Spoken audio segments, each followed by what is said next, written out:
Jackson on the drive, kicks it out for man. Man, three-pointer, bang! Oh, what a man! Magic down the middle, just what I thought. A hook shot at 12, good! Here's Michael at the foul line, a shot on Elo, good! The Bulls win! They win it! Now there's a steal by Bird. Underneath the DJ, Going up over Bell, ball away. Yes! Yes! At the buzzer, he does it! Was there ever a doubt? A Smith screen, Mosey will defend. Oh! LeBron James with no regard for human life. It's a physical game. Oh, man! A monster jam by Blake Griffin.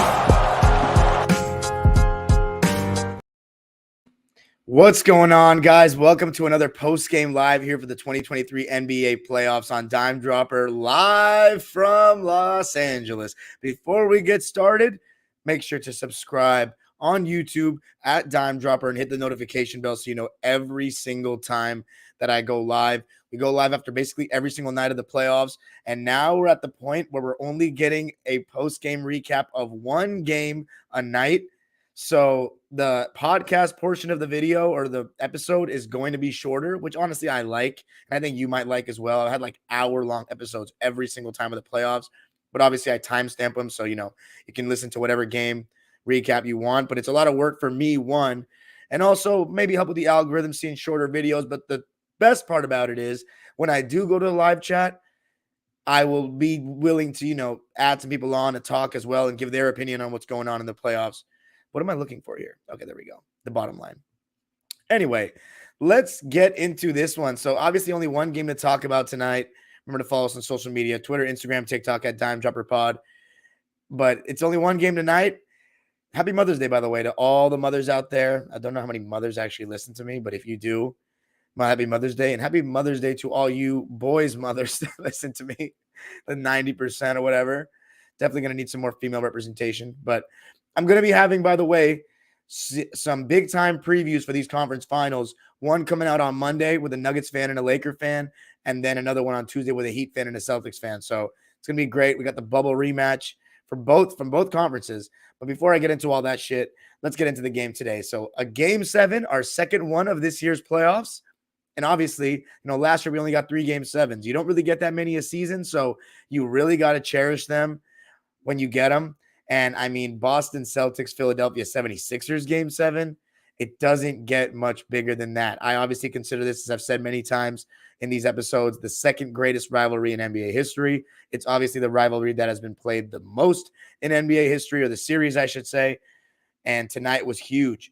However, I always favor the home team in a Game 7. I don't have the numbers in front of me, and if I look it up on my computer right now, it's going to burn up and I'm going to start lagging, sadly. So can't do that tonight, but let's just say the odds are overwhelmingly in the favor of the home team in Game 7, and I always bet on the home team. Now, before the series, if you recall, my prediction was Celtics in 7, and a large reason why is because I don't believe the 76ers actually have the best player in the series. Now, I think that's very debatable. But Jayson Tatum, it's just not even a question at this point of their careers that he performs better in the playoffs. Maybe we hold Embiid to a higher standard and he underperforms relative to that standard, that we are that harsh. But I don't know about that. I genuinely believe that Tatum has been better in the playoffs. Definitely for his standard, but in general. And in this series, you know, he performed when it counted. Embiid, a large thing is closing. You've got to close. Embiid didn't close Game 6, so the Sixers and Harden, so they put themselves in a position to be in a Game 7 on the road. So let's talk about it. At first, you know, funny enough, I actually thought that the Sixers looked like they were going to make it a game. Embiid was very aggressive. Jayson Tatum was very aggressive, which you could see that he was going to respond. You know, he's had such terrible starts in this series. For him to go 4 for 8 in the first quarter, have 11 points, that was absolutely massive for his confidence.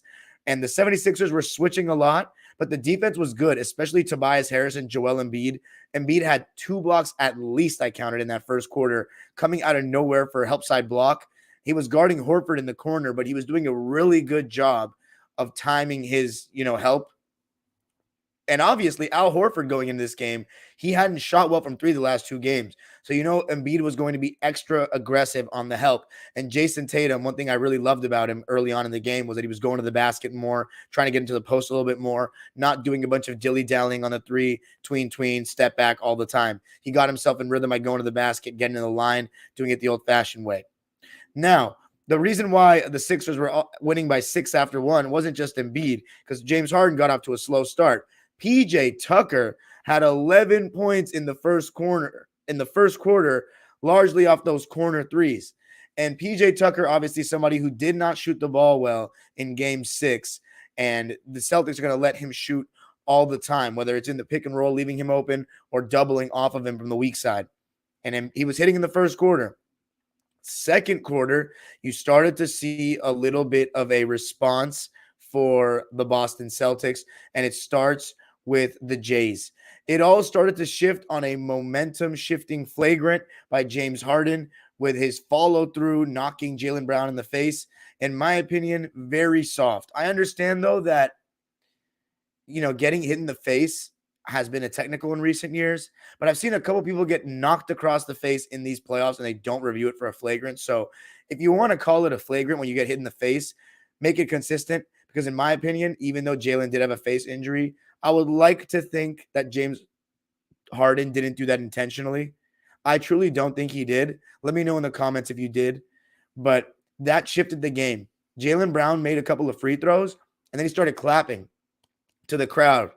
And Jaylen Brown went on the record and criticized the Boston Celtics crowd, saying that they've been okay at best or something along those lines so far in these playoffs. And Boston Celtics have one of the best crowds in the NBA. I've only been to 6 NBA game experiences, the 2 in LA, Wizards, Suns, Celtics, and Knicks. And the Celtics and the Knicks were obviously the loudest. But I think the Celtics, I've been to 3 Celtics games. And by the way, you can check out one of them. It's a vlog on there, my graduation last year. And you can find that in the playlist for vlogs of 2021-22. But point is, the Celtics, in my opinion, probably had the loudest crowd, although Knicks are right there with them. And obviously the games that I went to is all situational, like what they were like at the time, how good the game was, all that. But let's put it this way. The Celtics historically have one of the best crowds in NBA history. So for them to get criticized like that by one of their own is big, and they brought it today. My good friend Dean, who you could catch on I think it was the Group G group preview of the World Cup, the Spain, Japan, Germany, Costa Rica group. He's a huge Celtics fan, obviously lives in Massachusetts, one of my UMass boys, and he was actually in attendance tonight, which was awesome. Anytime you get to go to a game 7, I've obviously been to several. It's a blessing, because those are the games that you're going to tell your grandkids about, your kids about, and the atmosphere in that building. You just knew the Celtics weren't going to lose. It felt very much like last year against Milwaukee. You don't want to play a game 7 in Boston. It's just like LeBron to be able to actually have won a game 7 in Boston once with that 2018 team. Granted, it was a very young Celtics team, and they missed 3 after 3. But you got to give credit to that whole Cavs team. Not just LeBron, but mainly LeBron. He played the whole game, that one. That was one of his best performances to me, just given the weight he had to carry. And then, who's another guy that won a game 7 in Boston? Oh, well, Orlando did it in 2009, but Garnett didn't play. I mean, that was a little different to me. But other than that, I've never seen that happen in my life. Those are the only 2. 2018, LeBron, and then 2009, Orlando Magic. They won 2 game 7s in 2008 against LeBron and the Hawks. They almost lost. The LeBron one. The Cavs won. But you just knew the Celtics were going to win this game. Jaylen Brown started getting to the hole, started knocking down a couple of jump shots coming off screens. Celtics went on a 7-0 run. And then Tatum, his jumper started falling. As I said, he was aggressive early, but then he started getting Embiid, Maxey in the switch, and even Tobias Harris. Couldn't fuck with him. Tween, pull-ups, mid-ranges, 25 points at the half, 14 points in the second quarter. He was being uber aggressive, and Joel Embiid started going cold. He was getting to the line, but all he was doing kind of in the whole Sixers offense was isoing him on the left side of the court. And he would dribble into the left block and then start posting up, try to go to that turnaround over the left shoulder. Sometimes the Celtics would double, but oftentimes in this game, they were playing it straight up with Al Horford, just one-on-one. And Embiid, he was getting stopped. Good contests, misses, a lot of them short, some blocks. and just making life tough for him. And even though sometimes he would get the double, like he'd have Marcus Smart on him, one thing I have liked about Embiid in this playoffs is he has turned away from the double, which is why I'm always pro post up when you want to counter double teams, is turning away from it. But they're still tough shots regardless. Now, you might be asking, why did they go so much to the Embiid post up or Embiid isolation instead of the pick and pop that's been working so well for them all season and all series? Well, Missoula's adjustment of starting the Time Lord was the difference maker, because what they were doing was in the last two games is Al Horford would stay home on Embiid or maybe just drop for just a second, just enough for Jaylen Brown to get back in front or get back onto his hip. Horford would then retreat, so he would still be able to get out to the pass. So even if Embiid does take that shot, it's a hand in his face. If Harden turns the corner and keeps going downhill, he's got Jaylen Brown on his hip, but then you have the Time Lord coming for rim protection, sagging off of PJ Tucker. And what I think is interesting is that they didn't really go to PJ Tucker as much as the game went on, even though he started out the first quarter well. I think Glenn, he just, or maybe it was the Sixers. I don't know if it was Glenn's call, but I think they just wanted to make sure the ball was going through Embiid as opposed to through Harden and then PJ Tucker. Maybe Embiid doesn't touch the ball on possessions, and you want to live and die with your best player in a game 7. So I think that's what their rationale was. As far as Plumber Jim, who he was tonight, and it's funny because it came down to this. The series was 7 games, right? All 3 games that we got James Harden, the Sixers won. All 4 games that we got Plumber Jim, the Celtics won. And tonight we got the finest plumber in the city of brotherly love. Call him if you want to get your toilets fixed, because he was an absolute plum god. Typical James Harden in big time moments when it's an elimination game. 2017, no Kawhi Leonard. Dude gets clamped by Jonathan Simmons. 2018 Game 7 against the Warriors. Great first half. Just keep chucking threes. No in-between game. 2019 Game 6 against the Warriors. No KD. Dude's out here smoking layups, throwing the ball away on an inbounds pass. How many times last year quitting and then showing up at the strip club or a club with a little baby that night? Actually, I don't even know if that's true, but he was at a club that same night. He got 20-piece, jogging down on defense in transition after turning the ball over. Miss me with this guy, bro. You started comparing him to Kobe, to Dwayne Wade. Are you serious? Easily a top 5 shooting guard ever. You must love the regular season then, because in the playoffs, first option or second option, this guy has proven that he cannot win a championship, or has not. And I don't think he's going to. And you know what? I can't even get too mad at him. And I've been toning down my hating, by the way, this playoffs with James Harden, because I actually like the way he's been playing. But today, the Celtics were doing the very smart thing of when he was isolated, forcing him right. They were getting his hand on his hip. Sometimes hand checking was called. Sometimes it was not. It's obviously a game 7. And all he does when he gets hand checked is he tries to lean in and flail and rip through and try to get 2 free throws when he's going right. He's been doing that for years. And everybody knows it. It's just a matter of if his first step is quick enough that even if you are forcing him right, he can still get by you and then, get all the way to the basket when you're behind him. But if you're on his hip and you have the length to potentially deter his shot, he loves to just flail and get the bump and throw his shit up there. And he started foul baiting again, and nothing was working for him. Now, one of his counters this season has been the step back, but he couldn't get any elevation on his shot, and he was just being worked hard, and all of them were short, so he stopped going to it. He was missing floaters. He was running into traffic. He was god-awful. Embiid was 4 for 12 at the half. Harden was 2 for 8 at the half. And as that was happening, Jaylen Brown was working his ass off in the second quarter. Not only was he scoring, as I described earlier, but diving for loose balls. There was one in the corner by the Celtics bench he dove for. He didn't get it. And then there was that scuffle with Harden where he pulled his jersey, got away with a foul. This is late in the second quarter. And then George Niang grabbed his knee as he was getting back on defense. He had a technical. So you love to see the tempers flaring. These teams have history with one another going back to the 60s. So, I love to see the no love lost. Fuck the Sixers if you're a Celtics fan. Fuck the Celtics if you're a Sixers fan.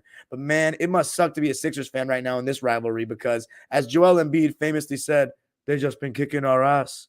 And that's exactly what they've been doing. At 3-0 now in playoff series in the Embiid-Tatum era. Oh, it's tough. It's tough. 13 points at the half for Jaylen Brown. As far as the Celtics, they were doing some pick and rolls. Embiid was in the high drop, but also kind of in that regular drop. And you started to see them get Time Lord involved with lobs. And also with PJ Tucker hitting the early shots, I remember one time when they went to a Harden and Embiid pick and pop, the Celtics sagged off Tobias because he wasn't shooting very well. So I think Glenn was just like, they can funnel it to who they want given the situation, and James is running into traffic. So let's give the ball to Embiid so he initiates. And that's when Al Horford's defense just started being showcased. And then, so by the way, at halftime, the score was, let me check, 55-52. So given everything I said, the Sixers were right there. And you know what? We know about third quarter Warriors, but today we got third quarter Celtics. Joel Embiid got exposed. And yes, I'm using the word exposed. James Harden got exposed. Jayson Tatum became a man amongst boys. Jayson Tatum went to another level in the third. He was targeting Embiid in the pick and roll repeatedly. Embiid didn't look the same anymore because the other guys were starting to make shots on the Celtics. Horford hit his second three in the second quarter. So he had 2 threes in the first half. And Embiid started getting Embiid on a switch. Tatum started getting Embiid on a switch. And he started tweening, pulling in front of his face, getting to the basket. You could see that even though Embiid has done a really good job in this playoffs of switching at times, he couldn't guard Tatum one-on-one. And just to be fair to him, there aren't many guys that could guard Tatum one-on-one, let alone at the center position. The only two I would give a shot to are Anthony Davis and I would even say Jaren Jackson, to be honest. Anthony Davis and Bam Adebayo. So we'll see in the next round, but Tatum was giving him fits. He was giving everybody fits. He was on a different level tonight. And this is what I love about Tatum, man. This is why I've been saying since his rookie year, this is a special player we have on our hands. He embraces the moment. Okay, he had his shitty finals last year. A lot of it is Andrew Wiggins and how great of defense he was playing and how great of a defender he's become. But look, it was his first finals. He was 24 years old in his fourth year in the league. I'm sorry. Was it his fourth year? No. His fifth year in the league. The moment was too big. But overall, you look at his rookie year, the way he played in the playoffs. Second year was just a dysfunctional year all the way around. But you look at and he was good in the first round against Indiana, by the way, but everybody knew they were going to win that series. You look at the bubble. He was a beast. You look at even the year that they got 4-1 against Brooklyn, the only reason they didn't get swept was, he didn't even have Jaylen Brown. He had Jaylen Brown in a shitty supporting cast. No Jaylen Brown in a shitty supporting cast, I should say. And he had a 50-point game. That's why they didn't get swept. And then last year, he was amazing until the finals. Yeah, he's going to have some bad games here and there, but he is a playoff riser. He is a playoff riser, and you cannot say the same about the MVP on the other side.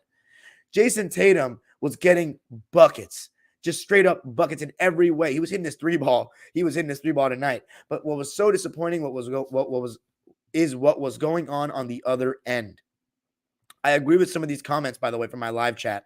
Maxey wasn't getting the ball enough. They didn't initiate with him enough. They went down swinging with Harden and Embiid, the duo that have led them all season. And those guys have shown time and time again that they are not ready for this moment. I always say, my good guy, Ricky G, he always says there's 3 different seasons. There's the regular season, there's the postseason, and then there's the Final Four standing. I have a different variation. I say there's the regular season, the postseason, and the final 8 standing. Because the second round, you often get series that are championship quality. And especially because I'm a Clipper fan, I just know that the second round and the first round is so different because we had that barrier. If you're a Lakers Celtics fan, maybe not so much. But I genuinely think that the second round, you really can get 2 teams that have a chance to win the championship matching up against each other. You don't get that in the first round 99% of the time. For example, like in 2006, one of my first big-time series, Dallas Mavericks and Spurs, 2 60-win teams in the second round. Last year, you had the 2 best teams in the East playing in the second round, Milwaukee and Boston. No disrespect to Miami. 2021, Milwaukee and Brooklyn was the Eastern Conference Finals, not Milwaukee and Atlanta. So this year, I'm not saying the Sixers could win the championship, but it's a series where if they had won this series, I think they probably would have gone to the finals. But then again, Jimmy Butler is a different animal. But I think the Sixers are better than the Heat. I really think that the Sixers had a better chance of beating the Celtics than the Heat do next round. But They're just these two in the playoffs. Let's talk about Embiid.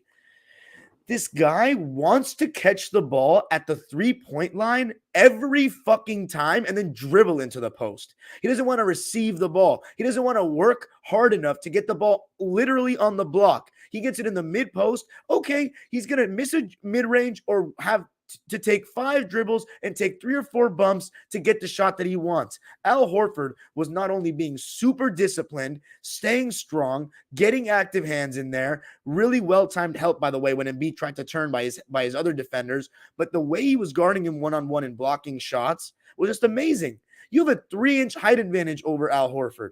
But you want to do that jump shot game. You want to do that turnaround after a couple bumps where he's getting right into you. You don't want to do a jump hook. You don't want to catch the ball super deep where it doesn't even matter if you have 2 bodies thrown at you, like Shaq.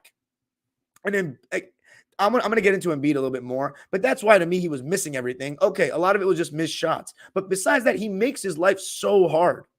And I don't know, you might be asking, why didn't he catch the ball in the middle of the floor like he has all season long and all playoffs long? Because at the end of the day, they're still going to load up on him. And the best shot he's probably going to get is either in mid-range or passing it to somebody else. But again, it was just, there's a lack of creativity from the Sixers offense because the Glenn Rivers is their coach. You're not going to get movement. You're not going to get, Maxey coming off 2-3 screens. It's not going to happen. It's going to be very simplistic, and it's going to have to be the stars come through.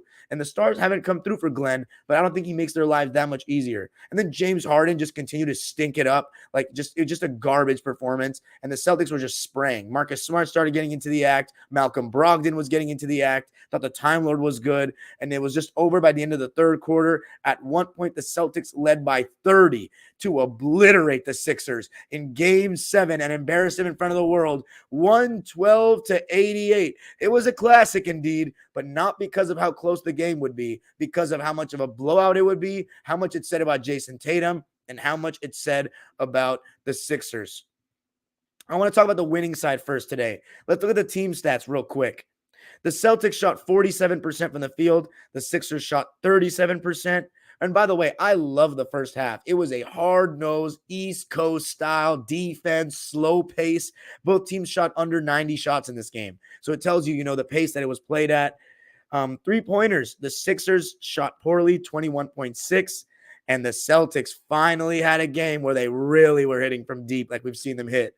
45.5% from 3, 15 for 33 overall. From the foul line, it was about equal. 19 free throw attempts for the Sixers, 18 for the C's. So 95% for Philly and 83 for the Celtics. Both teams shot pretty well from deep. Offensive rebounds were a scratch, 7 and 7.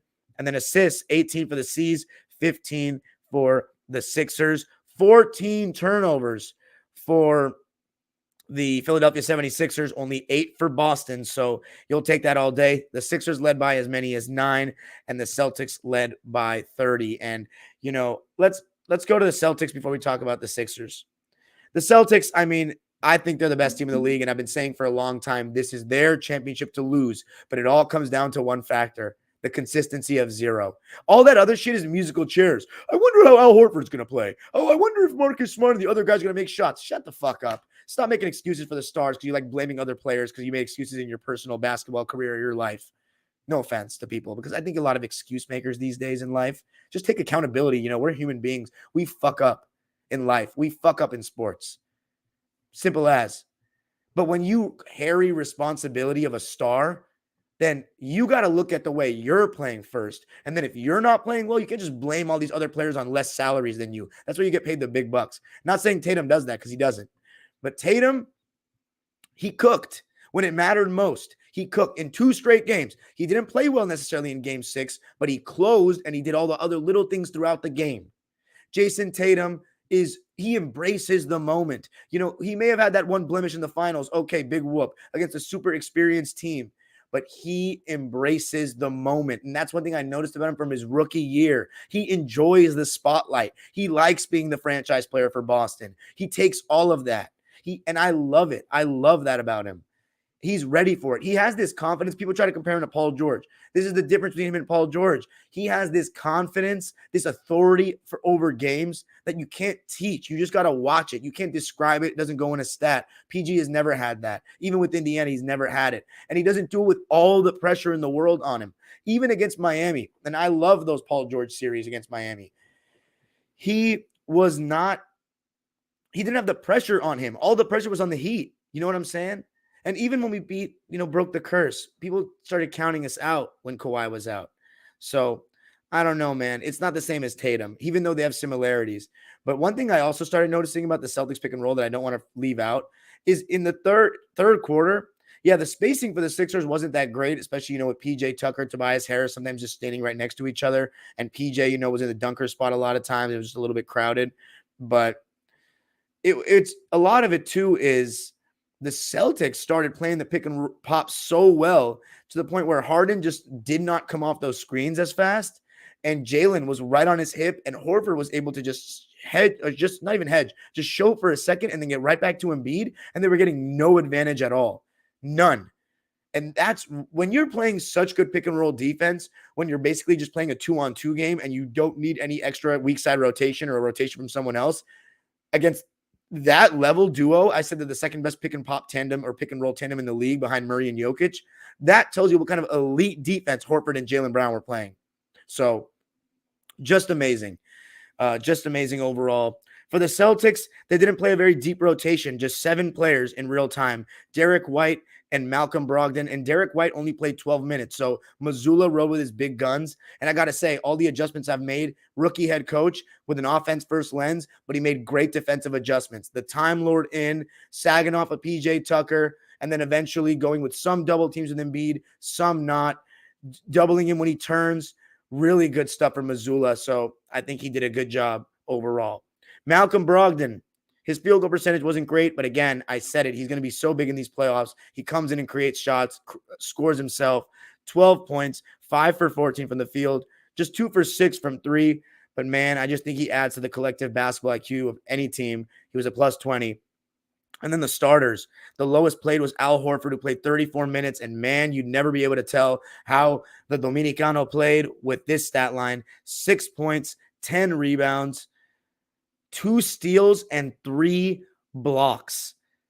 2 for 6 from the field, but 2 for 5 from 3. So you got Al Horford making 40% of his threes, and that 5 combined blocks and steals. The way he guarded Embiid, I mean, this guy's just a winner. He's just a fucking winner. Everywhere he goes, college, he won championships. NBA, he hasn't won the championship, but he only missed the playoffs one season when he was with, OKC, and they shut him down because they were winning too much. I think that's a testament to what Al Horford does. And you know what's funny is it didn't work out with Philly, because here's the funniest part. Okay, Al Horford's actually a stretch big, but the thing that people don't want to admit is that Embiid, when he didn't have that same spacing with Horford and Ben Simmons, he just could not score the same way. But he still got great numbers. But it's still just it's just funny the excuses people make about spacing for Embiid and then want to compare him to historic bigs who didn't have the same spacing as Embiid. I just think, oh my God, Gen Z fans and the modern fans to me are just they lack so much context. It's fucking hilarious. And don't worry, I'm gonna be putting somebody on a skillet later. I'm warming up my grill right now. But Al Horford was a monster, just a monster. The fact that he can guard the MVP at age 36 like that, he's older than his coach. He's older than his fucking coach, I'm pretty sure. This guy's a winner, man. He's a winner. He's strong. He's super patient, doesn't go for the up fakes, great hands, and just gets angles. How about Marcus Smart? A little bit quieter from him today. 7 points, 4 rebounds, 4 dimes, and a block. Plus 31. 3 for 7 from the field, 1 for 3 from deep. Solid game for Marcus Smart, but game 6 was really his biggest game of the series. He was just massive in that one. And then the Time Lord, he was acknowledged by Embiid after the game and just has his presence. 6 points, 5 rebounds. Will never, ever tell you the full story with him, but he was so good. 3 for 6 on the field in 30 minutes. And then the Jays, Jaylen Brown, awesome performance by him, led by example. 25 points, 6 rebounds, 2 steals, and 2 blocks. His defense on Harden was just fantastic. 25 points on 9 for 19 shooting and 3 for 6 from deep and 4 of 4 from the line. Big time performance by JB when his team needed it most. And then the main man, the record for a game 7. It's crazy. We've had the highest scoring game 7s in history in these playoffs. And just to break it to you, it's going to be more and more as years go on with the way the scoring is in the NBA today and the 3-pointers. But not to take away anything from the guys doing it. Jayson Tatum, you love to witness history though too, right? Jayson Tatum with the record in a game 7, the most points in a game 7. Did Curry have 51 or 50? Let me check that real quick. I think he had 50. 50. Yeah, this was the highest scoring game 7 ever.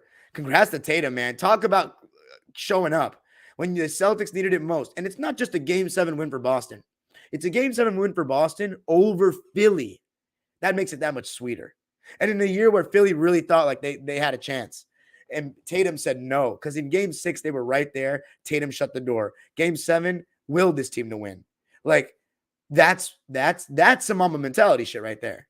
Like, Jayson Tatum, actually, you know what? I'm going to save it because I'm going to go to Embiid. All right. 51 points, 13 rebounds, 5 assists, and 2 steals. And here's my favorite stat of them all: 0 turnovers. He was in business today. He meant business. 17 for 28 from the field, 6 for 10 from 3, 11 for 14 from the line. That's actually crazy. 6 for 10 from 3 in 42 minutes. Man amongst boys. But let's talk about the Sixers. Ooh-wee. This is what I've been waiting for all night. The eulogy begins.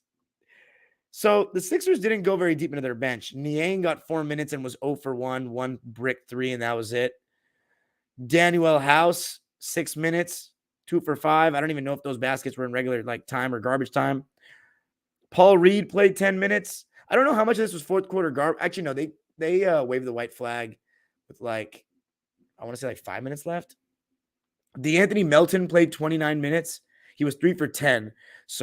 And 1 for 5 from 3. So one thing, the Sixers role players, not counting Maxey as a role player, they didn't show up in terms of shooting the ball in these last 2 games, especially from 3. But it's interesting that Jalen McDaniels just stopped playing. So I wanted to check his game log real quick because he's a good defender and he was shooting decently from 3. But let's see. Game 1, he only played 11 minutes and was 0 for 2 from 3. In this series, he's only shooting 33% from 3, but he's only gotten 6 attempts. So that was pretty interesting. I thought he was going to play more. So let me know if you're a Sixers fan what you think of that. But you were gonna see them roll with the starters most of the night. PJ Tucker played 20 minutes. He had 11 points, all those in the first quarter, 4 for 7 from the field and 3 for 6 from 3. I get that he's not respected out there, but in a game where he's 4 for 7 and 3 for 6 from 3, I would honestly keep him out there. If you disagree, let me know. And then the other guys, Tobias Harris, I actually thought he was decent. One of the only ones. 19 points, 5 rebounds on 7 for 13 shooting and 1 for 7 from 3. And I think this was actually one of Tobias Harris's best playoffs as a Sixer because his defense was better than I'd ever seen it. But let's see if they have the series stats up. He shot 48.6% from the field in the series, but just 26% from 3. And you're going to need more than 12 points. I want him to get 15 points. He doesn't get the ball at all to initiate, though, and you just knew that because he's the 4th option. But I don't know, man. I still expect a little bit more from Tobias overall. But anyway, Tyrese Maxey, he actually had not a terrible shooting game, but it just felt like he wasn't really involved. 17 points, 3 rebounds, and 4 assists on 5 for 12 shooting and 2 for 6 from 3. I don't know if he had a better postseason than last, but it just felt he was kind of underutilized in this game. He had some big games, though, in the series. I mean, game 5, he was just absolutely amazing. Game 1, he was really good. He averaged 20 points in the series, but only shot 40% from the field and 34.5% from 3, as opposed to the last series where he shot 47% from the field and 50 from 3. So you can say Maxey had a bit of an underwhelming series. And if I had to point to one game, game 6, I know he was 9 for 20, but he missed so many good looks. So yeah, Maxey, he's so young though, and I think that he's going to be great going forward. And then Plumber Jim, 9 points, 6 rebounds, 9 points, 6 rebounds, 7 assists, 2 steals, and 5 turnovers on 3 for 11 shooting and 1 for 5 from deep. It could not have been more of a nightmare for him. Like, it couldn't have been. As far as Plumber Jim, there's nothing more to say about this guy. I've questioned how hungry he is to win rings because of just like, I don't know, man. Maybe I'm just different. I'm a horrible loser. So like, I just like wouldn't want to be seen at all after an L. That's embarrassing. But like, he has no problems going out to the club after and like just being seen out. I get it though. Like that's maybe his coping mechanism is to go out and just like drink his pain away or just party with your friends. But I couldn't even smile like if I had lost. Like, when the Clippers lose a game 7, I can't even do like I just gonna sit home and like do whatever. Like I'm just in such a bad mood. So as a player, like I used to get pissed after intramural games. Like, oh my God. I don't know, man. I just don't think he's that serious. And then talking about like, I remember when Westbrook, they called it out about how like, or I don't know if it was Westbrook or somebody within the team saying that he used to like be late for film sessions because he'd be out partying like with Lil Baby. Kendrick Perkins said that in the finals, he was out too late at night. Like, I don't know, man. I don't know how much I think he loves the lifestyle and he says he wants to win rings and all this, but I don't know. He doesn't really play hard enough to me in the biggest moments, but it's not even just that. I just think that he's declined, but he's just not like that guy to me. He's never been the number one option on a championship team ever for obvious reasons. Back in the day, over dribbling, foul baiting, overworking himself by over dribbling, neglecting the mid-range game, just doing that same tween cross, step back, fall over and over again, not playing defense, being two ball dominant, not moving without the ball. I can keep going on and on, but the main thing is just not showing up when it counts. And these are the games that you make your legacy on. Game 7s, elimination games, not regular season games where you drop 50, 10, and 10 against some Hawks team that can't defend a fucking cone or a chair. Those games do not make legacies. So with James Harden, he's never going to win a championship. Just like what I said about Chris Paul, he's going to join that Malone, Barkley, Baylor category, and that's perfectly okay. That's an amazing category to be a part of. But let's leave him out of certain conversations. He hasn't won as a second option, and he hasn't won as a first. And let me talk about the first option, because that's the guy that needs to be getting the most criticism of all. Because people have accepted who Harden is. He just didn't perform yet again. But Embiid, 15 points, 8 rebounds, 4 turnovers, just 1 assist, 5 for 18 from the field, and 0 for 4 from 3.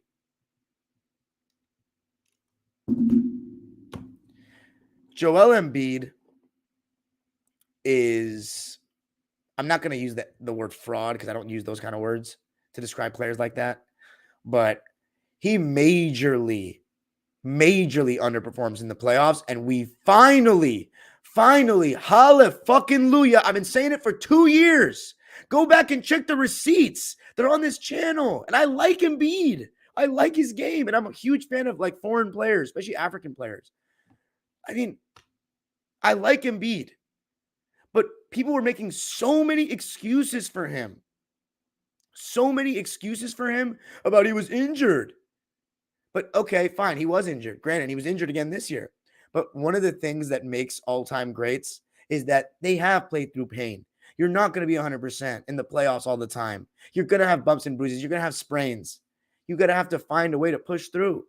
And here's the funny part. After game 5, was anybody talking about Embiid's sprained knee? Nah, we were not saying shit.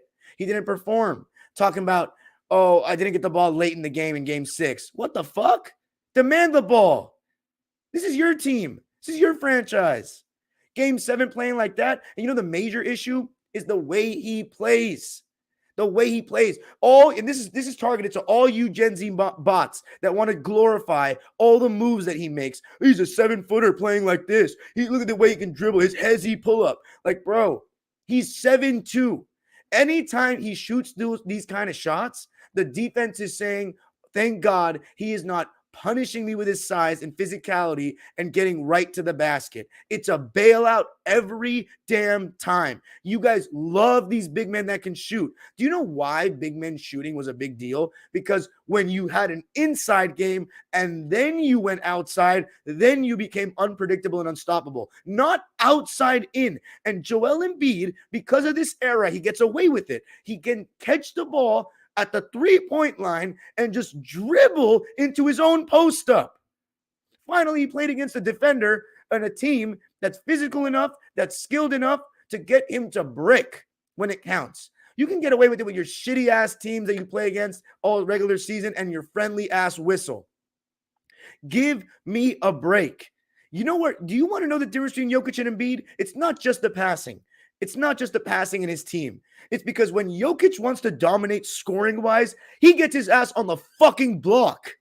Embiid wants to, with that ridiculous quote this year about these old heads don't know what they're talking about. You can't just post up on the block all game. Nobody's asking you to post up on the block all game. But when you post up, it's good to be deep and on the block. But you know why I said it's harder for them to double me at the nail?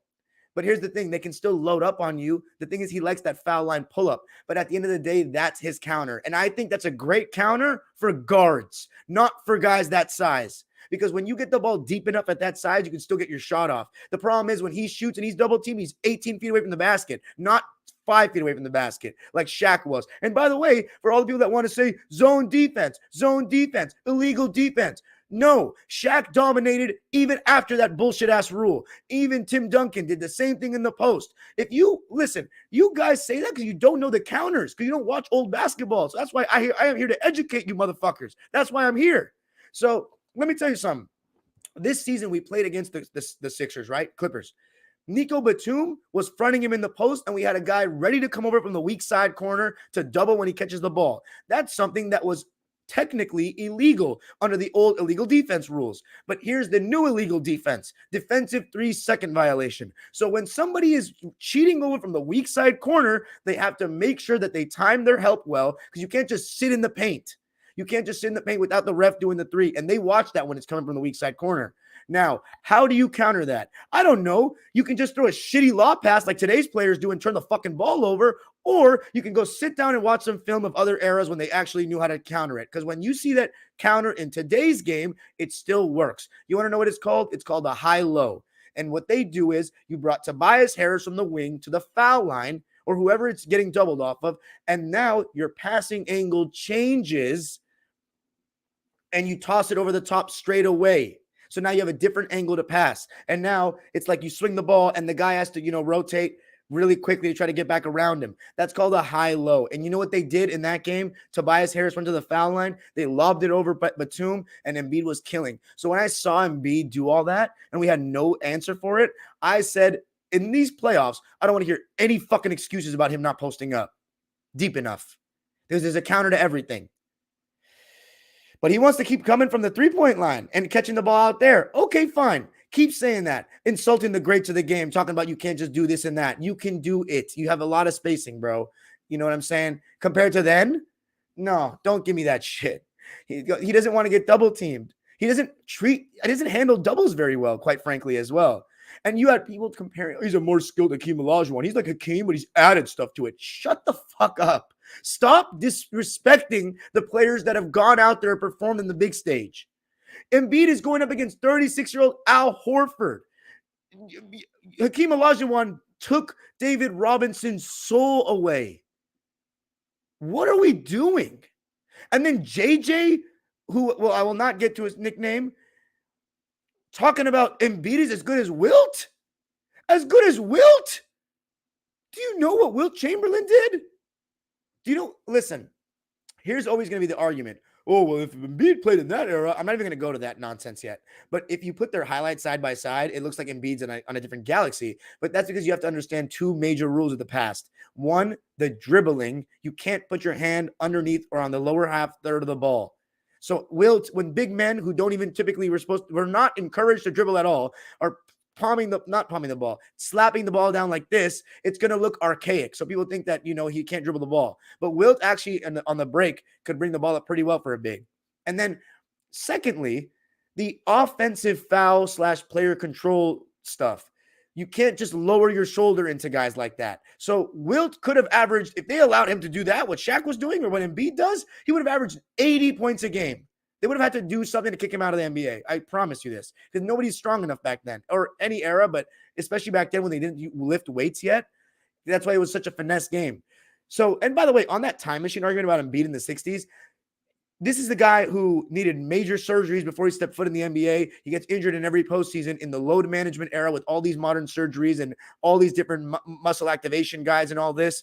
And you're telling me that he would last in the 60s with one trainer, and you literally have to do your own physical therapy type shit most of the time, and you're riding on commercial planes, playing 82 games on like these creaky ass floors in Converse, and you're telling me Embiid would average this and that in the 60s? He'd be lucky to average 4 seasons. He'd be lucky to play that. But here's the thing. Who gives a fuck about what somebody would do in a different era? That doesn't matter. They're not growing up then. It matters what they're doing now. And Embiid is not nearly as good in his era, or even if you put Wilt Chamberlain now, he's not as good as Wilt Chamberlain. Wilt Chamberlain's a better defender. I don't even need to do this. Why am I even doing this? Wilt Chamberlain is one of the greatest players to ever play. So many people think the actual players that played and actual fans at the time think he's the greatest player to ever play basketball. And whether you agree with him or not, he's in the conversation. The numbers don't lie, and he still has 2 rings, and he ended an 8-year dynasty and averaged a 21, 32, and 10 in the conference finals against Bill Russell. 21, 32, and 10. And they beat him in 5, bro. He beat an 8-ring-in-a-row team. And you want to talk about Embiid, who hasn't been past the second round, is as good as him because of what he does in the regular season? Do you know how disrespectful that is? And this is the savior of NBA media because he's better than the other cronies on television and because he's good at talking about X's and O's in the modern game. We need to separate knowing the modern game and knowing everything about this kind of things. I don't want to hear Joel Embiid's name with Hakeem, with Wilt Chamberlain, with these players anymore. Like, he's not on that level. And he's not on Jokic's level either. Stop with that conversation. That's done. Over. Because Jokic knows what time it is when it's time to score. He gets on the fucking block. And he doesn't even get on the block. He understands that the spacing is crazy in today's NBA. He's camping out he's literally outside the restricted area. He's literally in the middle of the paint, outside the restricted area, catching the ball, sealing. And by the way, that's one thing he's much better at than Embiid is sealing. Jokic, you want to see how people in the past would post players would dominate? See what Jokic does. But what Jokic does that makes him even more incredible, like a special talent, is the passing, which is like, I mean, we've had some great passers in the past that were bigs, better than Embiid for sure. And Embiid's an improving passer, but against higher level defenses, he seems to still struggle passing out of that double. But like Wilt was an amazing passer. Jokic is at a different level. I mean, he's pretty special. But that's it for me, right? Like, I got nothing else to say. And by the way, as far as the Sixers' future, oh my God, I almost forgot the best part of this video. But as far as the Sixers' future, I'm not saying Embiid's never going to win a championship as the best player. I'm not saying that. Harden, I said that. Chris Paul, I said that. KD, I said that. I think Embiid has a chance if he actually gets his ass on the block and stops falling in love with jump shots and that style of play. That may just be who he is, though. But I think he has a chance. But I just don't think with two people that will not help him in that quest. Plumber Jim and Glenn Rivers. You got to get rid of those two. And Maxey will help you, though. Keep Embiid, keep Maxey, let Tobias finish his contract, keep like Melton and McDaniels. And then, and I would keep Tucker as well. And then keep replenishing the supporting cast. Maybe see what you can do with Harden. He obviously has this free agency situation coming up. I think he can opt out. I haven't checked his contract. But that's my thing with them. As far as Boston, as I said, it's their championship to lose. They got to beat Miami again. Nice rematch of the last year's conference finals. That was a great series, by the way. So I'm really excited for that. So the Celtics and the Heat since 2010 have had some crazy history with one another. It's been the Heat in the LeBron era that beat them, but now it's the Celtics that are beating them. Although the Heat beat them in the bubble, so I shouldn't say that. The Celtics just beat them last year. So 3rd year out of 4 that they're playing each other in the conference finals. So you got to give credit to Jimmy Butler and Jayson Tatum and Jaylen Brown. Actually, Jimmy Butler, Bam Adebayo, and Eric Spoelstra on that side, and then on this side, Tatum and Brown. So, because 3 years out of 4, it's no coincidence. But that's going to be a great series. I'm not going to give my prediction yet, even though I just did in terms of who I think is winning till the preview. Lakers, Nuggets, obviously the other side of the bubble rematch in the conference finals. It's going to be awesome. I think it's going to be two really good series. I'm really excited for it. The Celtics took care of business. I mean, this is not going to make or break their season. Winning this is not a successful season. They got to win the championship. No excuses. But as far as the Sixers, they had to make it out of this second round. They had a 3-2 lead. Like, you blew a 3-2 lead and you had the game 6 at home. I mean, Joel Embiid has no one to blame but himself. Plumber Jim played like ass, but that should have been expected. I expected more from you because you're the guy that made excuses for. He happens every year. He settles for these jump shots and gets pushed out of the paint. He makes his life hard. So I'm not going to grill him for defense. It's hard to guard Tatum on the perimeter. Like, it's just hard. But, yeah, I would keep Embiid. Don't give up. It's, stay in Philly. Like, you still need a guy that's going to be even how many guys can actually win a championship as the best player? Like, it's like 3 or 4 guys, right? So Embiid, the fact that you can even like he and Jimmy Butler, for example, who haven't Tatum as well, who haven't shown it yet, haven't proven it, but that you think they can do it. Like maybe Booker and Luka are also in that conversation. You got to give them a chance. And Embiid is still like these are his peak years, so you got to ride it out if you're the Sixers. Like no blow it up, no nothing, but maybe a little retool. But the main guy they just can never win with, and nobody's gonna win with him, is Glenn Rivers with a capital GG. What did I fucking tell you guys 3 years ago about this fraud?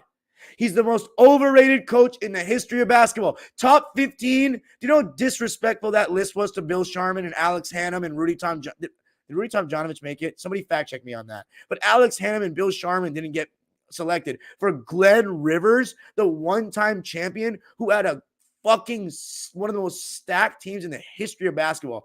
Kevin Garnett, Ray Allen, Paul Pierce, Rondo, Prime Perkins, who's a really solid role player in his day, even though he says crazy shit on TV now. And then James Posey, who would be getting paid 20 plus million these days. Tony Allen, who barely even played because they were so good. Leon Poe, PJ Brown, Big Baby, Eddie House, Sam Cassell. Like they were so deep and they were filled with dogs. And they had Tom Thibodeau sitting there with his defensive schemes. Is he even going to win that ring without Tibbs? He hasn't even made it to a finals without him. He hasn't made it to the conference finals since 2012. He took that second round curse with him to Philly. He's never making it out of the second round anymore. And was it even his fault? Nah, not even. I don't even think it was his fault. But here's the thing. His offense lacks creativity, so he's never going to crazy elevate a team. And he didn't play McDaniels at all, which I don't know what that was about. But again, he just lacks creativity, and he's not that guy. He's not that guy, man. He's fucking garbage. He's not a good coach. Okay, he's overrated as hell, and I can literally list every single reason in the book why. I can write an essay. You've heard me talk about this enough at this point, so I don't even need to go into the specifics. He is a glorified expert in choking. He has a PhD in that shit. He has a fucking PhD. 3-2 lead. It's so funny. GG Glenn. Never going to win another ring. You better, again, it's time to hit the broadcasting booth, brother. I've been saying this for years. It's time to hit the broadcasting booth. Most overrated coach in NBA history. Seems like a great human being. He took years off my life, and he's taking years off Sixers fans' lives as well. Do everyone in that city a favor, in that great organization, and do Embiid a favor and get out of there. He said, I've still got 2 more years on my contract. That ashy-ass voice of his. I can't even fucking stand hearing him talk anymore. He is garbage. Get him out of here. Get Glenn Rivers the fuck out of here, man. Overrated-ass coach. He's never going to make it past the second round again. 80 people on this Sunday night. I love it. Thank you so much for joining me, guys. That's it for tonight. I can't even get that much more into the Glenn Rivers shit, because he didn't really do anything that wrong to me. He's just garbage, though, and I've been telling you this. He's not going to make it past the second round. I told you the Sixers are never making it past the second round with Plummer, Jim, and Glenn. I told you this. For the most part, though, everybody believes me, so I can't even push back. But I just love, so JJ Baby Dick, stop talking out of your ass about the history of the game, you weirdo. You're Wilt Chamberlain and Embiid, stop, dude. The only thing Embiid does better is shoot free throws and jump shots. Stop. Hakeem Olajuwon. Embiid wouldn't even say he's better than Hakeem. But Embiid deserves the slander after that quote about these old guys think they can do this and that. You can just sit there on the block all game. You post up. It's easier to double. There's new rules. Nah, man. Tell that to Jokic. But anyway, that's it for me today, guys. Now to the live subscribers waiting patiently in the chat. Super chats are turned on if you want to drop $1 or a dime. Let me know what you thought of the episode. Celtics fans, my Minutemen and Minutewomen, congratulations on making it to the conference finals. If you listen to the episode, please let me know what you think, because I haven't been getting enough feedback from you guys, which is unfortunate. It's going to be a great series. Eastern Conference Finals rematch. And the Lakers Nuggets 2020 Conference Finals and 09 Conference Finals rematch. Peace. All right. 69 people in this live. Let's see. By the way, I'm going to mic down those guys that are in here because I'm going to forget. All right, let's see. June 28th, July said MV pity. Right? It said done comparing Jokic and Embiid for the next year at least. The two best bigs in basketball are AD and Joker. Yeah. I wouldn't compare. I mean, you think Jokic is going to get worse? I wouldn't compare them next year. Bojangles said Doc. Kelly got me to say that. Glenn, Shiver Me Timbers, and the 76 Whiskers freeze again. Chill cat. No dong in them, just kitty cat. Lawrence Brady says, who's your favorite to win it? I think I already answered that. June 28th, July says Embiid, first MVP to shoot under 25% from the field in a game 7. Jesus Christ. Right? He said you just can't go out like that in game 7 as the MVP. That's damn facts. What do you guys think about LeBron going out? Never mind. Bojangles said 4D chess. He wanted to go on early vacation with his mother for Mother's Day. Your fave 5 had said Glenn getting smoked by an interim coach. Shaking my head. Well, now Ime's in Houston, so. Bojangles. Call it bitch, Bojangles. Jayson Tatum made French fries of 76 pers. Okay, these puns are on another level. Nick Pillow says fraud and M fraud. Okay, Jesus Christ, with the lack of creativity here. Really went off. Not gonna lie, I can't even put this on Glenn. Oh, look, it's Rockstar Mel. By the way, if you guys want to get up here, you can actually. I'm gonna put the link in here. I'm not gonna be up here for too long, but you can get up here if you want. I'll throw the link in there. 69 people. Not one of you guys want to come up and talk. I don't know if I believe that. There was no game 7 versus Golden State, Rockstar.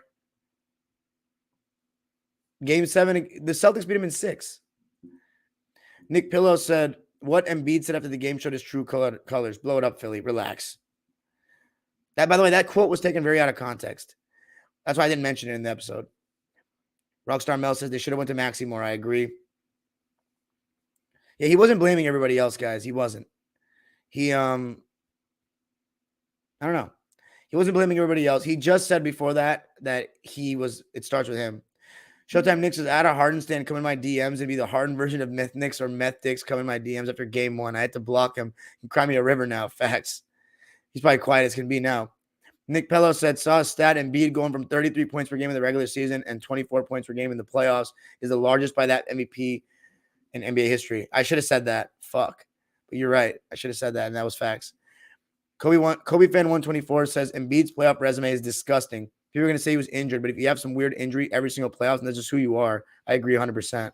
Showtime Nick says, I did actually block that loser, but it sure is funny as hell that he had to be such a creeping weirdo over one game, stalking my stories but not even following me. That's weird.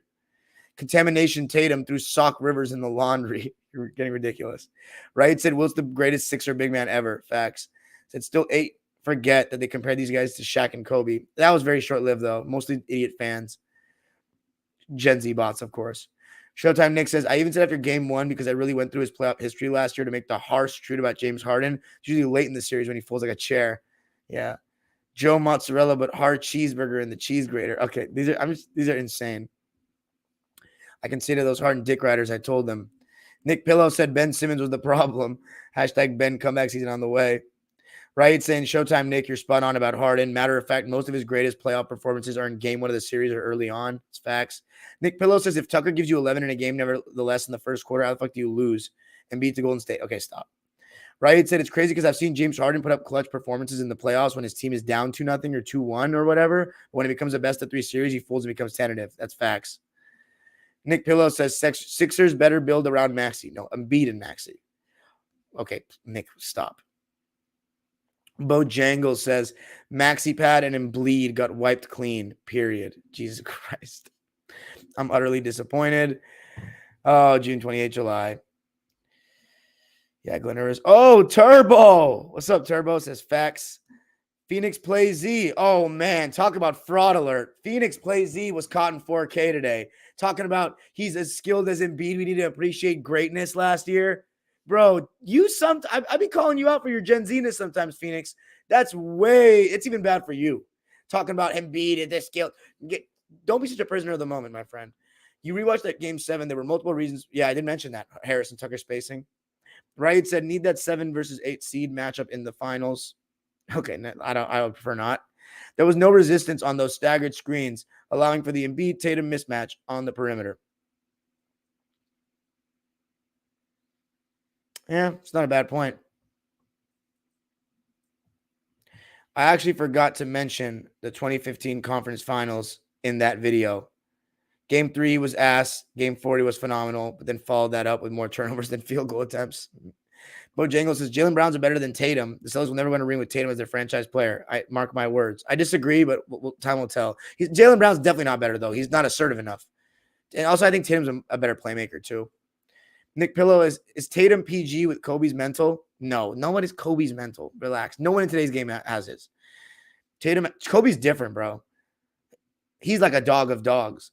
Tatum has that dog in him, but he's a better playmaker than PG. Agree 100% with that. Turbo! My guy. I thought you was off as soon as you said, yo, I'm done. And I didn't know you were still on live, but I really wanted to come on here real quick and just give congratulations to the Celtics and just rip the 76ers because that was an embarrassing loss. I agree. Yeah. Everything that you said. I was waiting. I said, oh, man, I can't wait for Dime Dropper to go on tonight because I know he's going to have a field day. Oh, it was beautiful. Yeah, but man. On the Celtics part, we all got to stop with this. Jayson, Tatum, and Brown can't play together. I think we have to stop that narrative. Mm-hmm. I mean, come on. They made the conference. This is what, their 5th conference finals together? Yeah, in 3rd and 4 years. 3rd and 4 years. It's working. Yeah, absolutely. It's working. And they're young. They're not in their primes yet. That's what I'm saying. I get it. Sometimes you can say, when you watch them, it's like, okay, is it your turn, my turn? I just think sometimes their system, they don't have a constructive system. That's true. They don't really have a constructive system. What would be your system, though? I feel like they do similar things, you know? Yeah. Because like back in the day, it would be more position, like it's more traditional position basketball, but they're just like 2 big wings, long wings, you know? But you need that in this. You need that in this era. Yeah, exactly. You need that in this era.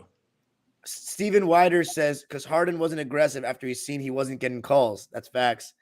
Bojangles says, Jimmy Butler about to poison Tatum's drink in the Celtics mansion. Steven says, Embiid's jumper is nice, but that dribbling does hurt more than it helps.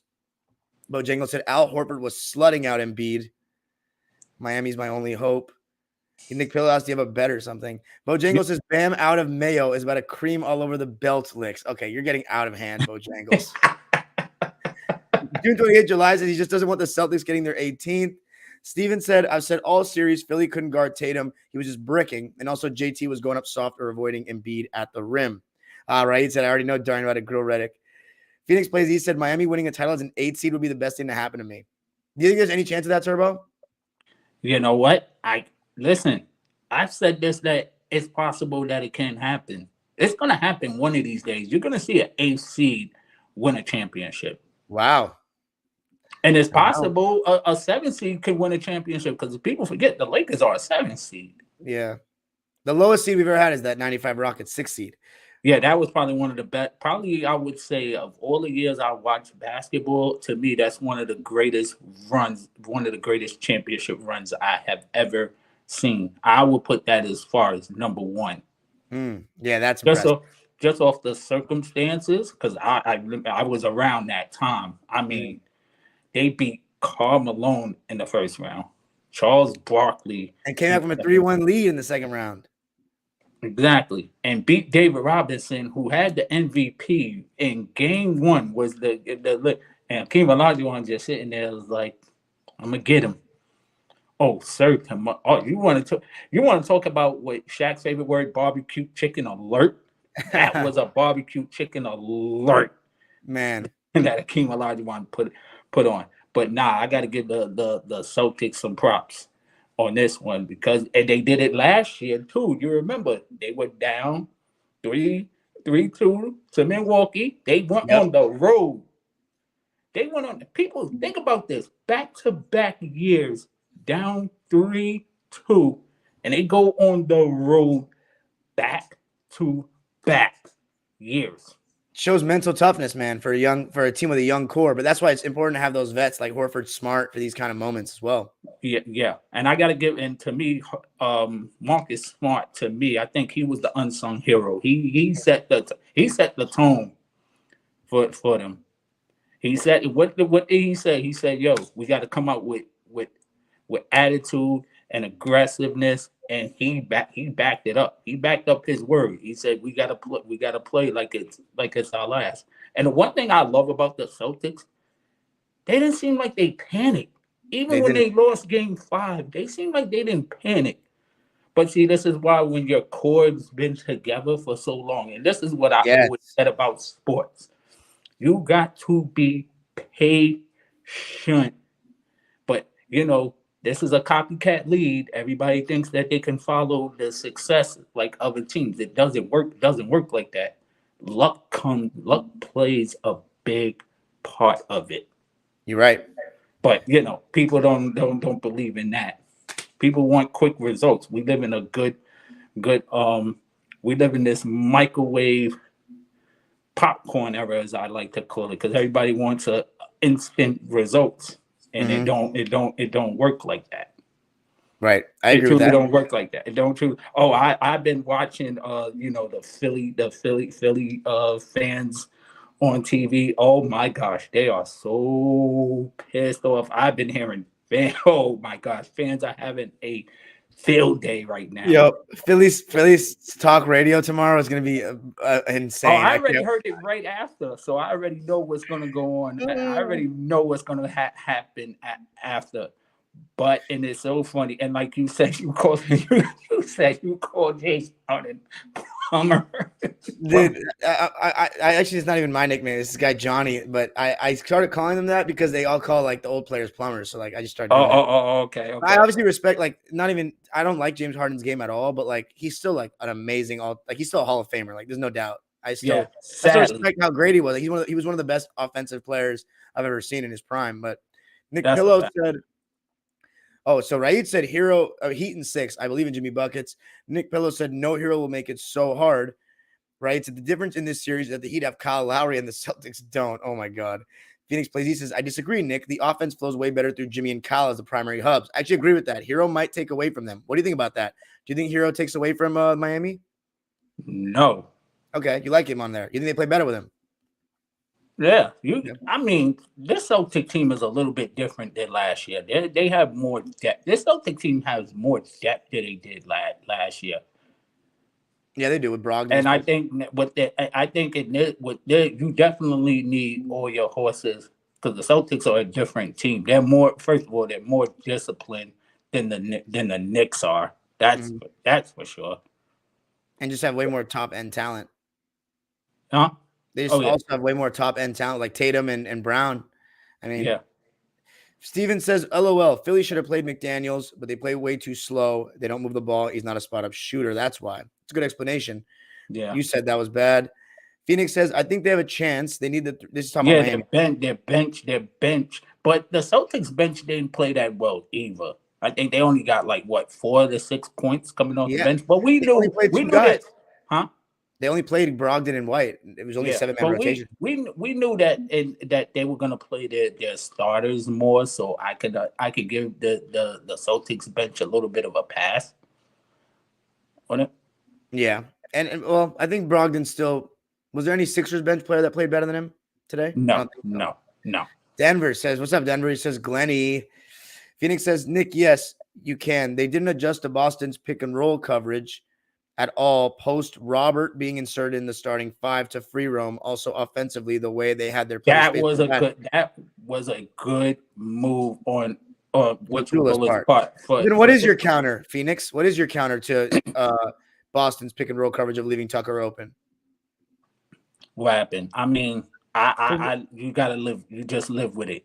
Their counter was the Sixers' counter was to give the ball to Embiid more to isolate and initiate the offense. But then what we see, that didn't work. Exactly. At all. Showtime Nick says Gronkowski actually went partying after my Giants beat his team in the Super Bowl 11 years ago. At least Gronk eventually got 4 Super Bowls, though. Denver said James has played in 6 Game 7s. He shot 40% plus in 2 of them. Jesus Christ. Oh, gosh. It's that. Nick Pillow said he did try to adjust with Tobias, but that motherfucker was making shots in game 6. In this game, Embiid Harden wasn't making shots when Tobias was. Denver said the MVP faced 37-year-old Al Horford and saw ghosts. That's facts. He said, shout out Al, though. He played incredible. He really did. Oh, no. Al Horford definitely played. I said this. The true unsung heroes in this game and this series to me was Al Horford and Marcus Smart. I truly believe he's like he's the leader of that team. Oh, he's definitely one. He brings several leaders. Huh? I said it seems like they have several leaders. Yeah, but yeah, he's definitely one of them. Marcus but Smart. I think he sets the tone because he was there. Remember, he was the defensive player last year too, and he's the longest tenured Celtic. That's crazy. Yeah. Showtime. Go ahead. Go ahead. And I didn't notice until Mark Jackson brought it up that I forgot that him and Embiid was in the same draft class. I forget. It's dawned on me that both of them were in the same draft class. Who, Embiid and who? Marcus Smart. Oh yeah, 2014. Because people forget Marcus Smart was like the top 6, and I was kind of shaky about. I'm like, why they drafting him this high? Because I seen him play at Oklahoma State, and I was like, yeah, he's tough. He brings energy, but I didn't think he deserved to be that high of a pick. Interesting. Yeah, I heard a lot of good things about him at OSU. No, I knew he was a good player. I didn't see, because when you draft that high, you expect more out of the pick that you're getting. You know what I'm saying? If you're like in the top, you should be an all-star. To me, you should be an all-star caliber player. But in the history of drafting, we've seen guys that were kind of like him at that time. I remember who got that people was expectation that was good in college, but their game didn't transfer to the pro. Oh, I remember Mike Dunleavy Jr. Oh, people used to give him a hard time because he was such a high draft pick. I met him this year, Mike Dunleavy Jr. Oh, word? Yeah, he's a scout for the Warriors now. Oh, okay. Showtime Nick says hell no. James Harden's not a top 5 shooting guard ever, and I'd even argue not even top 10. Ooh, it says MJ, Kobe, Wade, Sam Jones, Joe Dumars, Clyde Drexler, Allen Iverson, Reggie Miller, Sidney Moncrief, and Hal Greer. Interesting with Hal Greer. I consider Hal Greer a point guard, but again, back in the 60s, there was no differentiation. But he was a scorer first point guard. But he was the floor general for most of those Sixers teams. I don't know. I'm not going to comment on all that because I haven't seen a lot of those guys play the same way. I've seen Harden's first year to all the way to now. So I don't know. What do you think? You have a good knowledge of history. So like, do you put him in top 5, top 10 shooting guards? He's been in the league for almost damn near 15 years. He's put in the work. He's still going to be a Hall of Famer. I think his stock has dropped. I think he's probably going to be in the top. He'll probably be in the top 20 of all time. I think a lot of guards. Well, top 20. He's won an MVP. He's definitely top 20. Even me, a big James Harden hater, I think he's a top 15 shooting guard of all time for sure. Yeah, but 10. I'd have to really it's all about preference to me. Like if you look at his resume on paper, given that he's won MVP and all this stuff he's done, he's definitely top 10. He's definitely. But it's about who you'd want to have. Would I rather have Harden over because I don't think Harden can lead you to a championship. He can lead a team a lot of places, but I don't think even in his prime he was winning a championship. As a second option, he hasn't shown. Listen, he had his shot in Houston when Chris Paul went down and they had a chance to close out the Warriors at that time. That was his chance to put his stock up. That was the chance, and he to me he blew that once that happened, and then they had another chance to beat them that year, and he failed. I don't know. It's the next year. That was the one where KD had torn his. He had that injury. Yeah, they didn't play. He didn't play. And in game 6, he didn't play. I was like, okay, you better at least force a game 7. You better at least force it, and he didn't. He got outplayed by Curry. Curry took over that second half. Yeah, and Andre Iguodala kind of took over that game. Took over that game. I think Andre Iguodala scored three points in about 5 minutes of that game too. And speaking of Andre Iguodala, let's give him some love and some props. Retiring, Definitely. I think he's a borderline Hall of Famer. Definitely borderline. I He's don't know about definitely borderline. I he know did a win. lot. He did win a Finals MVP. That's Yeah. big. And not only that, he kind of held the Sixers down when Allen Iverson left. That's true. That's a lot of pressure to come behind somebody iconic like Allen Iverson. From And really, Go ahead. and I was saying, and in his 6-man role for the Warriors, he was one of the best 6-man in history. Like one of the best perimeter defenders of his era. One of the best defenders of his era. Yeah. Embiid And got a gold medal. And not only that, he helped Denver get out of the first round too. People before he went to the Warriors. they lost. They lost that year. The first round? Yeah, to the first round. The Warriors. That was Curry's coming out party. Remember when Gallinari got hurt? Tore his ACL. Because he was only in Denver for 1 year. Yeah, I know. I thought they made it out of the first round. They just had a really good record, 57 wins or something. Okay. I gotta double check. I thought they. Yeah, I gotta go look back. I gotta go in the icons and look. Go for it. They lost in 6 games to the Warriors. Okay. Phoenix Plays Z says Embiid's basketball IQ is in the gutter. It made me puke. He looked like the definition of insanity tonight, doing the same thing over and over with the same result. Why are you posting up getting stripped every time? Showtime Nick said, I may even go as far as Mitch Richmond because the highly underrated defense and ability to post up.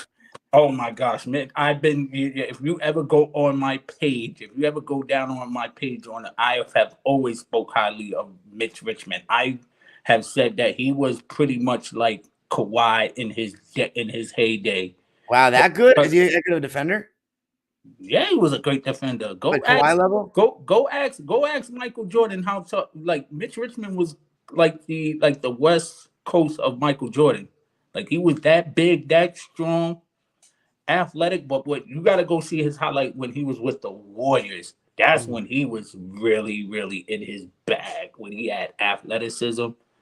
But when he was with the Kings, I mean the Kings sucked, but he was still making the All-Star team and starting. And Nick Miller, go ahead. No, you're talking. Finish point about Mitch. And he was making the All-Star team every year as a starter every year. And the Kings were an awful franchise, but he was that good that people was like, yo, that's that dude. And he was an MVP. He won the MVP in the '95 All-Star game too.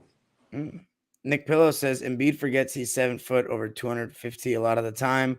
Stephen Whiter says, I'm fine with Big shooting up the catch. Listen, I'm not saying Big shouldn't shoot. I'm just saying that they fall too in love with it sometimes. Right, a lot of times. Raid said, all right, Showtime Nick, I'm going to have to stop you at Mitch Richmond.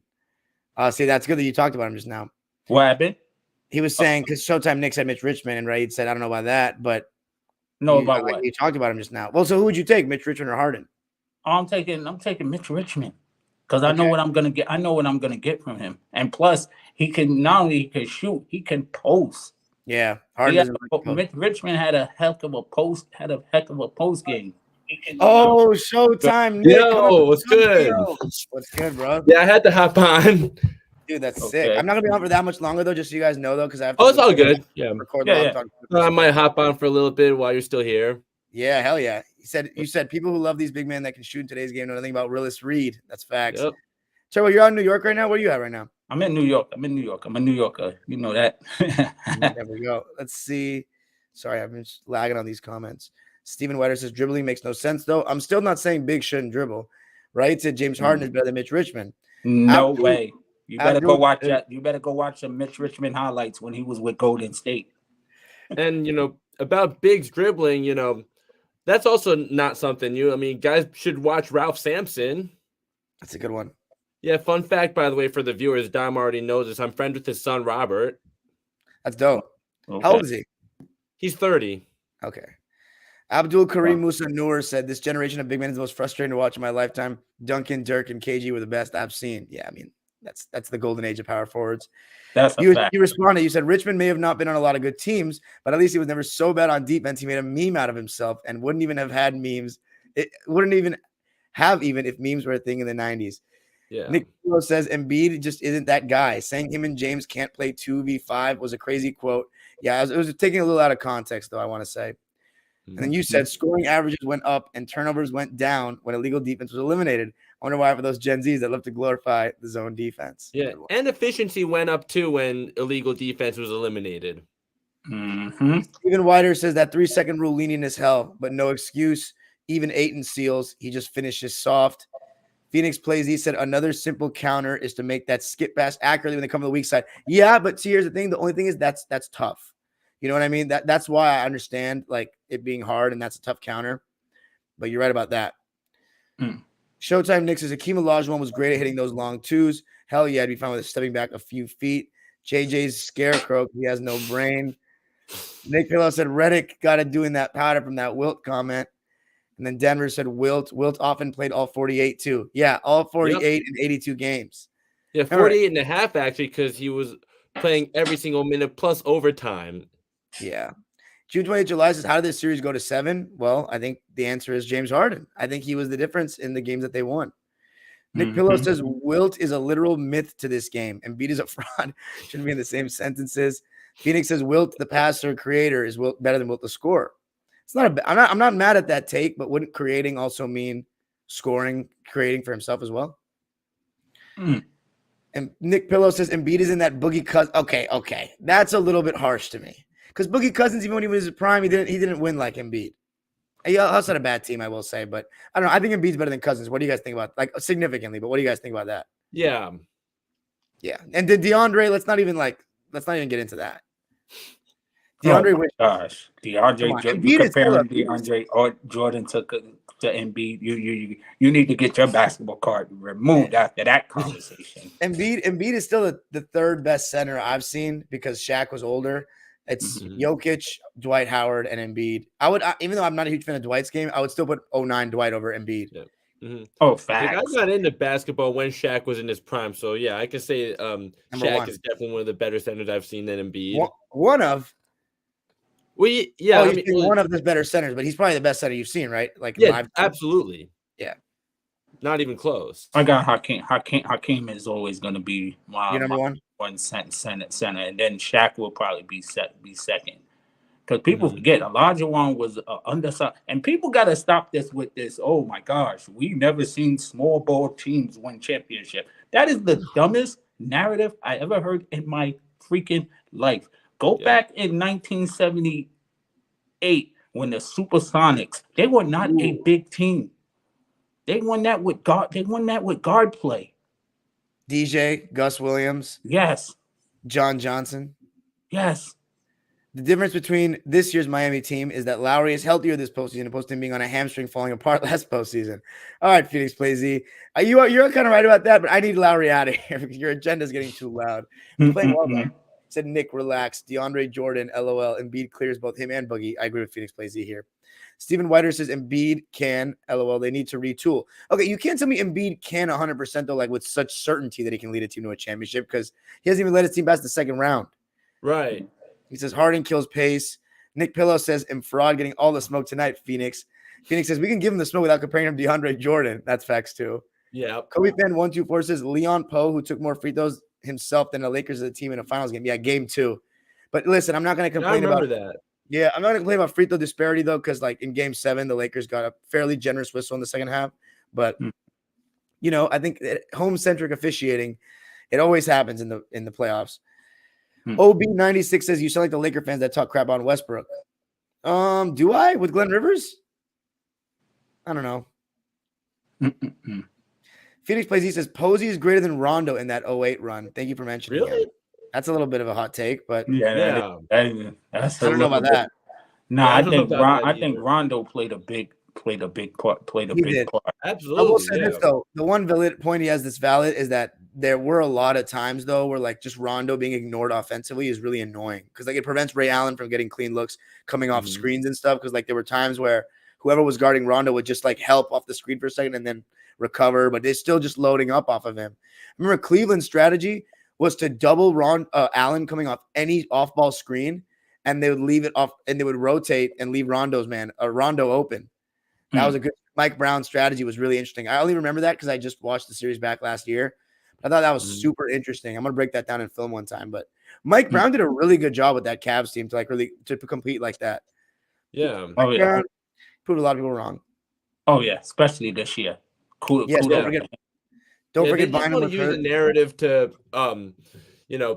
prove that LeBron's a GOAT. Say he never played for a good coach. Like, we know that's not true. Yeah.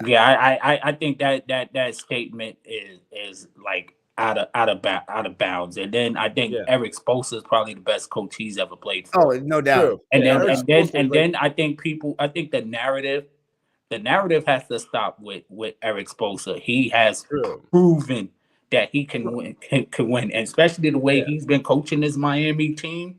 Right. Yeah, I don't Everyone think that knows he that. really got that credit that he gets now during the Big Three era. Fact. Like, Of we're course, seeing it people more going to say, now "Oh, than it was only back because then, LeBron, like how great because of he a had coach he great really players." is. That's always the narrative with certain coaches. They don't do that to everybody, but Right. like only because any team that LeBron joins, he'll make a coach look greater than what he is. But no, you still gotta hold him accountable no matter what. Because, like, did Phil Jackson only win rings because he had MJ, Scottie Pippen, Shaq, Kobe, and Powell? I mean, yes. I mean, obviously that is a big reason, but obviously Phil Jackson had to do his part too. Of course. Yeah, because he had to manage egos. Yes. Yeah, that's definitely what makes him a very strong case for him as a GOAT for head coaches. That's not easy to go from Jordan to coaching Kobe, because Kobe's personality was a little out of control compared to Jordan.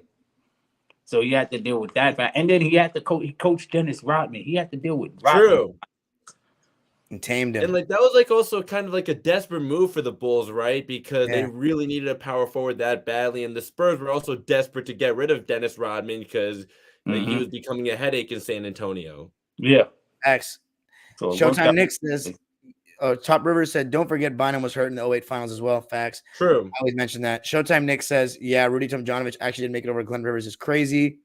Nick Bill says Glenn don't got the voice for broadcasting. Bro, he used to go watch the 04 finals. He was the he was a good broadcaster. No, Doc is a great broadcaster. He can listen. Even before Doc he was knows coaching the the game Magic, of wasn't he a basketball. broadcaster? Doc knows the game of basketball. Let's not try to dispute that at all. He is a great basketball. He is a great basketball mind. But like I said, just because you're a great, I always had this. Not just because you're a great player, that don't mean you could go upstairs and make great basketball decisions. Right. It just doesn't work. It just doesn't work like that. Not every great players are going to become great coaches. Right. And just because you played in the league, that don't mean that you can go upstairs and make great decisions. Look at Isaiah Thomas, for example. Yep. Perfect example. But you know what? I'm going to give Isaiah some credit in this one. He did a pretty good job with that Indiana team. I don't think people give Isaiah enough credit with that Indiana team, especially right after they got to the finals. And the way he developed Jermaine O'Neal, that's younger a good guys, point. he even said in the interview, we would have to take his word for it. He said, "Yo, if I was still coaching that Indiana team, there wouldn't have been no malice at the Palace." I truly believe that. Interesting. I'm surprised at this one. I view Glenn and Nick Nurse the same way. I would like to explain that. But continue. What happened? No, continue what you guys were saying about malice. Oh no. I think if he was coaching that Pacer team, I don't think there would have been a malice at the Palace. I truly believe him. And you got to remember, still had his starters in the game, and they was up by like 15 points. Right. You know? So I truly believe if he was still coaching that team, that malice at the Palace wouldn't happen, because I think people would have had enough respect for Isaiah in Detroit. I don't think the fans would have went out of control. The fans would have went out of control. You could be right. Kiki said Hakeem would send Embiid to the Shadow Realm. My God. Nick Miller said Redick is viewed as a savior for whatever reason. All he does is trash the history of the game. Yeah. He actually made that top 15 over Billy Cunningham. Wow. Moses Canega says the trilogy is upon us. He's getting excited for his Heat. Denver says, I love that the Sixers account literally just stopped tweeting. June 20th, July, tweeted those who said bubble ring didn't count. Oh, I didn't really mention that about the bubble, but I think I did. I don't, there's not much to say. Like, I'm not here to, I never called the bubble fake. I just said that the playoffs were very different. Like, that's all I have to say. It was very different. Yeah, it was different. listen, I love the playoffs in the bubble. Everybody was playing hard. There was no distraction. It was like a pickup game in the gym. You just heard just sneakers just going quick, because you don't hear people move their feet when the crowd is loud. Especially when you're watching it on Lakers TV. won the championship on my birthday, so that was the joy that I had out of it. Yeah. Yeah. That's dope. Yeah. Denver said Embiid is now the only MVP winner to have never made a conference finals in their career. Wow. That's crazy. Nick Pillow said, what the fuck? And Moises said Wade is greater than Harden. Phoenix. Sharif said, I think we're going to have a Lakers-Celtics finals. Oh, God. Please, no. It's possible. Of course it is. But Phoenix Plays E says, wait, what did I say? Pull up the receipts. I tagged you in it today. Joel 960 says Celtics all the way. I mean, they should. Phoenix says, I probably did say something stupid. I have some bias in this generation of hoops. I mean, that's fair. At least you admit it. Andrew Kassar says, Glenn Rivers isn't that great as a coach. Yeah, of course not. Jonathan Asulin says, fuck the Celtics. Damn. Andrew says, Ty Lue might leave the Clippers. He's probably a Laker fan. I have a ton of Laker fans. I got to stop my Marcus Smart slander for the rest of the year. Daniel says, yo, go Lakers. Sixers suck. June 28th, July says, Hero playing? I'm pretty sure he's not. CD said Boston in 5. You can book it. That's a pretty 5. I think I'll go 6 games at least. Yeah, I go 6. I respect Miami Heat too much for them to go. They're gonna fight. They're gonna find a way to compete. I give Miami shit. Miami was this close to beating them last year, and people had this narrative. It was like going so hard on Butler because he made the shot. Listen, I had no problems with him making that shot because if he would have made it, people would have been like. But because he missed, people wanted to slam him. I had no issues with that. I think it's because I don't think he had the legs for overtime. Exactly. That was the whole point. Denver says it was actually insane to see the Sixers' inability to guard the pick and roll. Yeah. Timothy Santiago says, let's laugh at the Sixers making asses themselves. Let's laugh at them asshole bumps. He says, I would argue that the top end talent is closer than you make it out to be. The top end talent is closer than you make it out to be. I'm of the belief that Bam Adebayo is a better overall player than Jaylen Brown. Oh, okay. I'm talking about the Heat and the Celtics. I also believe Jimmy is better than Jayson Tatum. I can rock with that. Yeah. But Bam and Jaylen Brown, I'm not sure. That's a tough. Bam's defense is pretty amazing. He's like one of the guys that can actually switch 1 through 5 for real. Yeah. Showtime said I was shaky about Marcus Smart, to be honest. Right. I'd say James Harden is still arguably a top 10 shooting guard ever, but barely if that. He's definitely a Hall of Famer. I would never argue against that. What's up, Raj? Raj is going to be previewing Lakers Nuggets, so I guess that's a spoiler. But I'm going to delete this part. By the way, guys, just to let you guys know, I'm deleting this part of the video just because it helps people view it, like the new viewers, to only see a 54-minute video as opposed to like an hour, 45 minutes, you know? Good idea. I was actually about to stream this to my audience, but actually, yeah, probably better I don't. I mean, yeah, I try to do it because it's just that I try to make my videos as short as possible, which is stupid. It sounds stupid because I do such long videos, but like the shorter I can make them, the better, you know? But I'm still going to I still like you guys coming on and talking to the people and stuff like that. And in the summer, I'm going to have videos that are like, since there's not going to be recaps post games, like that are just this, like just coming on, talking about the latest news, bringing people up, and I'll leave it on. I'll leave it up. But Raj asks, would you rather have Harden over Dame? Honestly, right now, I'd probably say no. But in their primes, yes. Because even though they're both not winning a championship as the best player, I think Harden would get you closer. Yeah, I think he would. What do you guys think? Do you guys think Dame at his peak was ever as good as he's so much more likable, but do you think Dame at his peak was ever as good as peak Harden? Yeah, that's a good question, actually. I think I would give a slight edge to Dame because Dame shows up when the playoffs count. But I feel like we overlooked Dame's failures in the playoffs. That's true. He's had some failures. Besides that 1 year where he made the conference finals, that dude was getting smoked in the playoff. Remember Anthony Davis, Rondo, and Holiday like swept him? Like if Harden ever got swept as the higher seed like that, we would be on his head. That is true. That is true. You can make that's a fair argument. That's a fair argument. I think we have to bring that topic with the fellas when we know that's gonna be a head scratcher. You already know. You already know that's going to be a head scratcher. We got to bring that up. We got to bring that topic up. Which one? What? Harden and Dame? Yeah. Showtime Nick says Reggie is better than Harden. He says Reggie because he performs better in the playoffs. Says Reggie may have not had Harden's handles, but definitely way better off the ball. Played with way more heart and led his team deeper into the playoffs. Denver asks, "How old are you, Turbo?" I'll be 40 next month, 15th of June. Wow. So 83. Yes. Full year. Yeah. So yes. Yeah, I was born at the right place at the right time when basketball was basketball. That's right. Spencer said Glenn overrated. Rivers is cooked. I love Spencer. Right? Is that the Raj? Yes, it is. Kiki says, "Dog, come on. Harden's a playoff dropper, but Mitch Richmond is not as good as Harden. He never did anything close to James. Name a playoff run for Mitch Richmond as good as Harden 2018." What do you think about that, sir? Well, actually, Mitch Richmond, during the run TMC days, didn't they upset the Jazz in the first round? No, they upset San Antonio. Oh, San Antonio, right. And then they ran into, Magic and the Lakers. They got a little. They did say they got a little arrogant because they bought out Run DMC to introduce them, and they said Magic on the low kind of was kind of heated about that, and then Magic and them was the vet, so they had to teach them a lesson. Yeah, that's facts.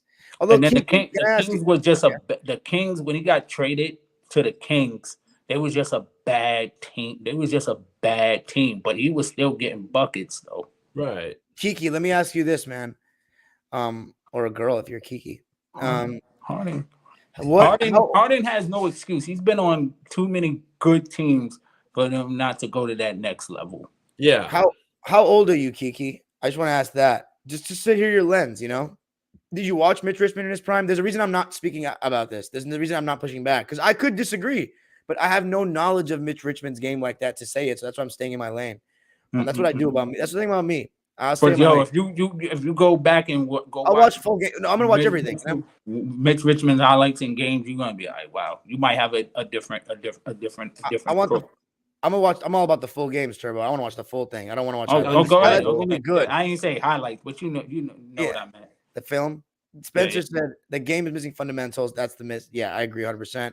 Danny from LA says, "Damn, are the Lakers beating the Nuggets?" You're gonna have to watch the preview with Raj and Swiper for that one. D-Master says Vlade Divac's number one. Raid said, "Interesting. We have someone who saw Hakeem play live. Got to ask, is Hakeem better than Curry for you?" Why would you? That's a crazy comparison. Of course, Hakeem is better than Steph. See, the Steph fans than the Warriors fan. The modern fan was going to push back. I mean, Steph's resume on paper probably looks better now. On paper. True. Although, how many defensive player years did Hakeem have? One? He had one. The same year he won the MVP. Yeah. Him and Giannis are the only ones that want that. Him, Giannis, and Michael Jordan. His title runs have to be considered a little bit more spectacular, though, don't they? Yes. Yeah. 2021 was pretty special, but like 94 with one star. Yes. With no other star, and then 95 with the 4 series on the road. Like, yes. For them to win as a 6 seed and to go back to back, and you was playing against heavy hitters. Yeah. Right. Shaq and Penny. Like Tatum and Jaylen Brown is one thing, but like Shaq and Penny, like. And also I think, David Robinson. Yeah. I think the biggest argument in Hakeem's favor with this is that Steph, even on his best day, he can never take over a game on both ends like Hakeem Olajuwon can. Just physically can't do that. No. Hakeem, and not only that, they were a small team. They were a small team too when you really think about it. Robert Horry? Yeah. They were Otis Thorpe, but Otis Thorpe, like that's in today's game, that's a huge front line.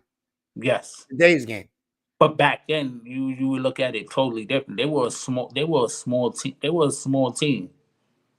Mm-hmm. Right. Also, in '94 when they beat Patrick Ewing in the Knicks, like even though like I know John Starks wasn't like a legitimate second star in the '90s, but I mean they were going against Patrick Ewing.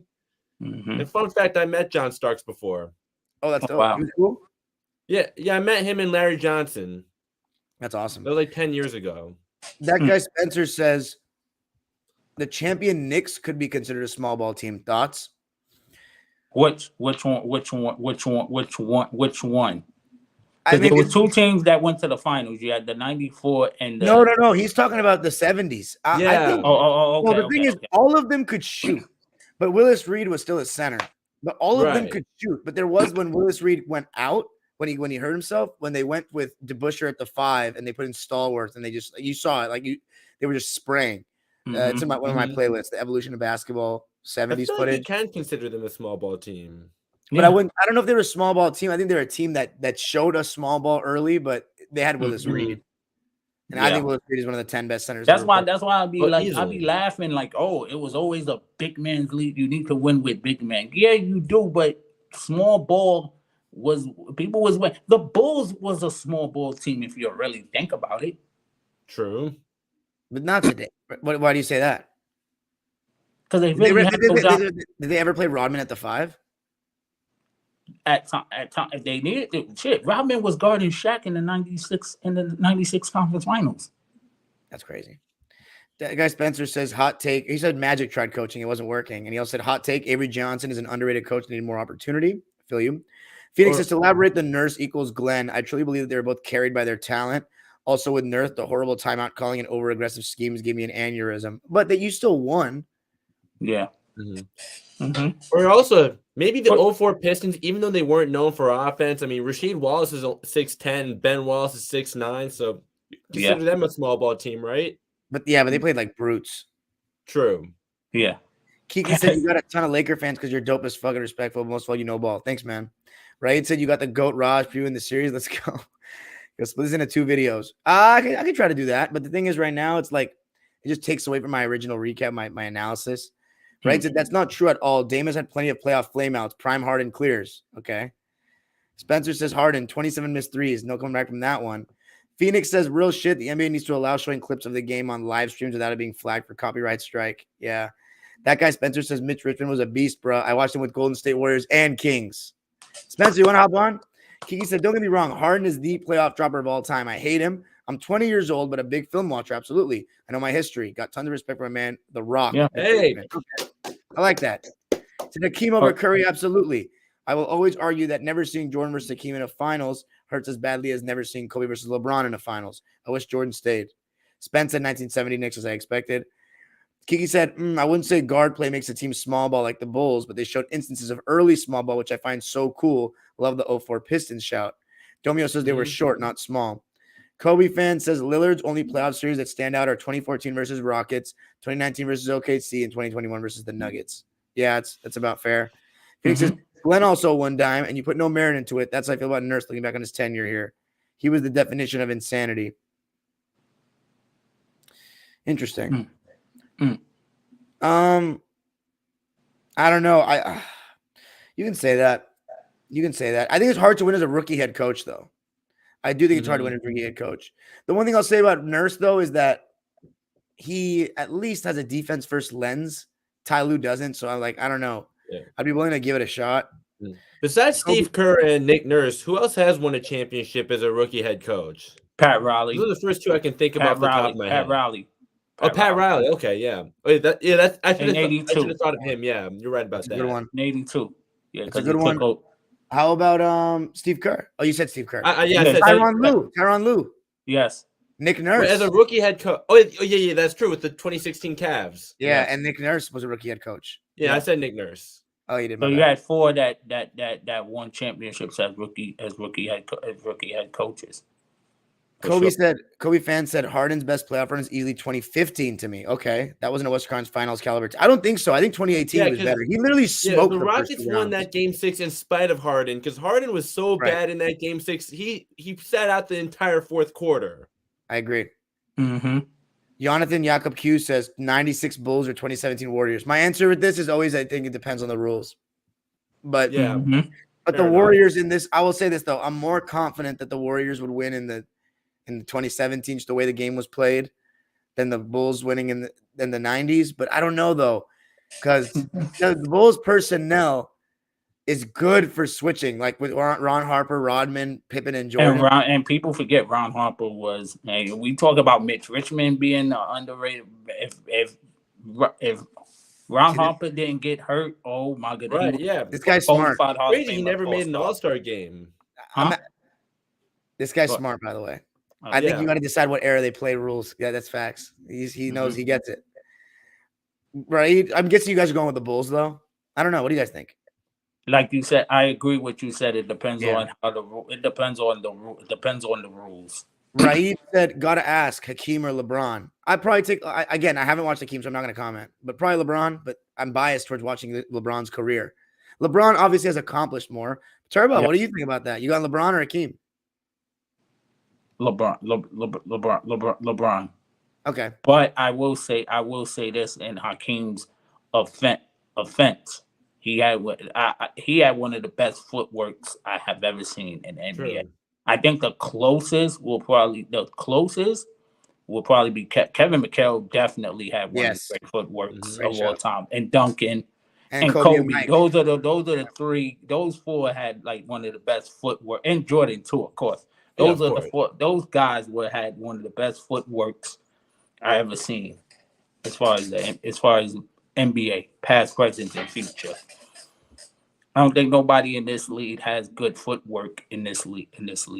They have good Right, face up footwork, but not as much in the post. No. Jokic has good True. footwork though. That is true. CP3 was arguably better against Utah in 2018. Harden was a game one merchant that whole run. Oh my god. You're right, Nick. My bad. Oh, never mind. Nick Pillow says he was essentially a no-name before that. All good. Oh, yeah. Vogel? No, the Pacers. Yeah, he's right about the Pacers. Kobe had phenomenal footwork. Yeah. Now we're finally reached the end of all the comments. Okay. But yeah, if anybody else wants to hop on real quick as well, you guys can. I'll be on here. I'll give it another like 10 minutes. Nah, but who else? There was a few, and then there's been a few and then there was some players back then that we definitely would have had in the GOAT conversation if they didn't get hurt or their injury. Right. Like Grant Hill and Penny Hardaway would have been in a GOAT conversation For sure.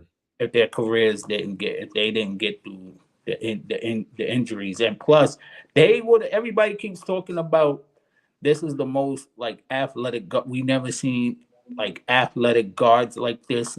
And first of all, that was going to be Penny and Grant Hill. They were the first generation as far as like being athletic guards. Like those were going to be they were way ahead of Westbrook and Derrick Rose when Derrick Rose was Derrick Rose. Yeah. They just happened to take it to a whole nother level. That's it. Yeah. But Grant Hill and Penny was going to take that. Was taking that step in the early 90s. Or even Jerry West was able to touch the top of the backboard square.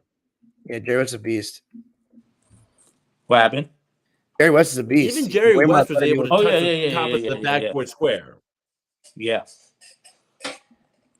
Yeah. To me, Jerry West is one of the great basketball minds of all time. Probably one of the best scouts of all. I would definitely have to say as far as talent. Like he's the one that brought Shaq and Kobe together, and also he made the Grizzlies a playoff team when they were a laughing stock for years. Just imagine if Jerry West was there in Vancouver, they may still have a team. I don't know. I mean, maybe that. I don't know. I mean, but the other thing was also the fact that the Grizzlies didn't have a marquee star like the Raptors had in Vince Carter, so the Raptors were way more watchable. You gotta remember the Raptors didn't have no stars either until they got Vince. Right. They were kind of in a doormat. They were getting ready to be a doormat, but Vince Carter definitely saved Toronto. He definitely was going to get a statue because he put back. If you would have said to me in '94 that the Toronto Raptors Toronto was going to be a basketball town over hockey, I would have laughed at your face. No, yeah, they're really into it, man. I was only 1 year old in '94, so yeah, I wouldn't have known back then. Well, I'm just saying I'm just saying in that at that time because I'm like Toronto because I used to go to Toronto every year for Carnival. That was I've still never been. That was a hockey town. I've still never been, man. It's unfortunate. I want to go. I've driven through Toronto, but never actually spent quality time there. Oh my gosh. It's fucking beautiful. I haven't been there in over 25 years. That was the last time. No, 96 was the last time I went there because I used to go for Carnival. They used to have the carnivals out there. And I used to go. Mm-hmm. Me and my moms and rest in peace, my grandmother and my cousins. We would all get on the bus. They would have a bus trip, and we would just go. We just go for those 3-day weekend. Those 3-day weekends. I had fun. Listen, Toronto is a beautiful place. I'm sure it's more beautiful now than it was back in the early '90s. I can tell you that much. Mm-hmm. That makes sense. And I went to Buffalo, and I went to Buffalo because I played in the Olympics, Special Olympics with my school. So that was fun. Yo, you guys want to see the what's it called? The hold on, I'm gonna share the screen with you guys. Oh wow, look at this. Man, you guys are really spamming the comments right now, huh? Yeah. Someone said Kiki said Akeem is my most underrated player ever. Phoenix wants Monty Williams to be Raptors coach. Spencer said underrated player with footwork, Timmy D. Who's y'all's best duo in the league? Ooh. Right now? It's either the Jays or LeBron and AD, I'd say. Yeah. Imagine if Bill Walton never had those injuries. Yeah, great point. It's fact. Bill Walton is a better example of who could have been in a GOAT if it wasn't for health. I agree. Timmy stayed faking people. Hot take: Derrick Rose MVP season is overrated. No, I disagree. No, I don't know why you LeBron fans love saying that, but nobody had LeBron as MVP then because they finished with a second seed. Like you guys need to. This is the argument they use. It was mostly their defense was good, and Rose was a liability. Show me the footage of him being a liability. Yeah, I don't think he was a liability that season in the regular season. I don't remember anyone talking about Derrick Rose being a liability on defense in 2011. Noah missed who was it? Boozer or Noah? One of them missed 20 games. They missed half the season. A bunch of them missed so many games, and he still had them there. They carried their offense. Keith Bogans was out there. They had no spacing. Tibbs' offense, we already know this.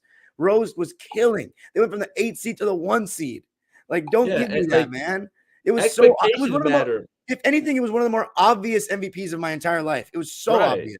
And I was a LeBron fan at the time. It was so obvious. Anyway, Walton, everyone says he would have been a top 5 center all time. Shaq looked up to him as one of the greats. Yeah, it's sad. Mm-hmm. Jerry West would have been a blessing. I live in Vancouver. Nick said another hot take. George Gervin is a top 20 scorer of all time. Is that a hot take? People saying Rose is a top 3. Okay, well, I don't know about top 3 point guard of all time. Yeah, I agree, Spencer. D Rose was balling. The league put rules on our draft picks to screw us out of the Grizzlies in Vancouver if we're going to be real. Spencer said he was more shooting guard, though, like AI. Phoenix Plays Z says Vince isn't getting a statue the way he departed of that. With the way he departed. Forgiven him at this part point. Of that is I think he's gonna get a statue because he put that franchise on the map. He kind of saved Toronto basketball. Do they even do statues in their first playoff series? Do they even do statues in Toronto? I mean, that's a good question, but I think they should.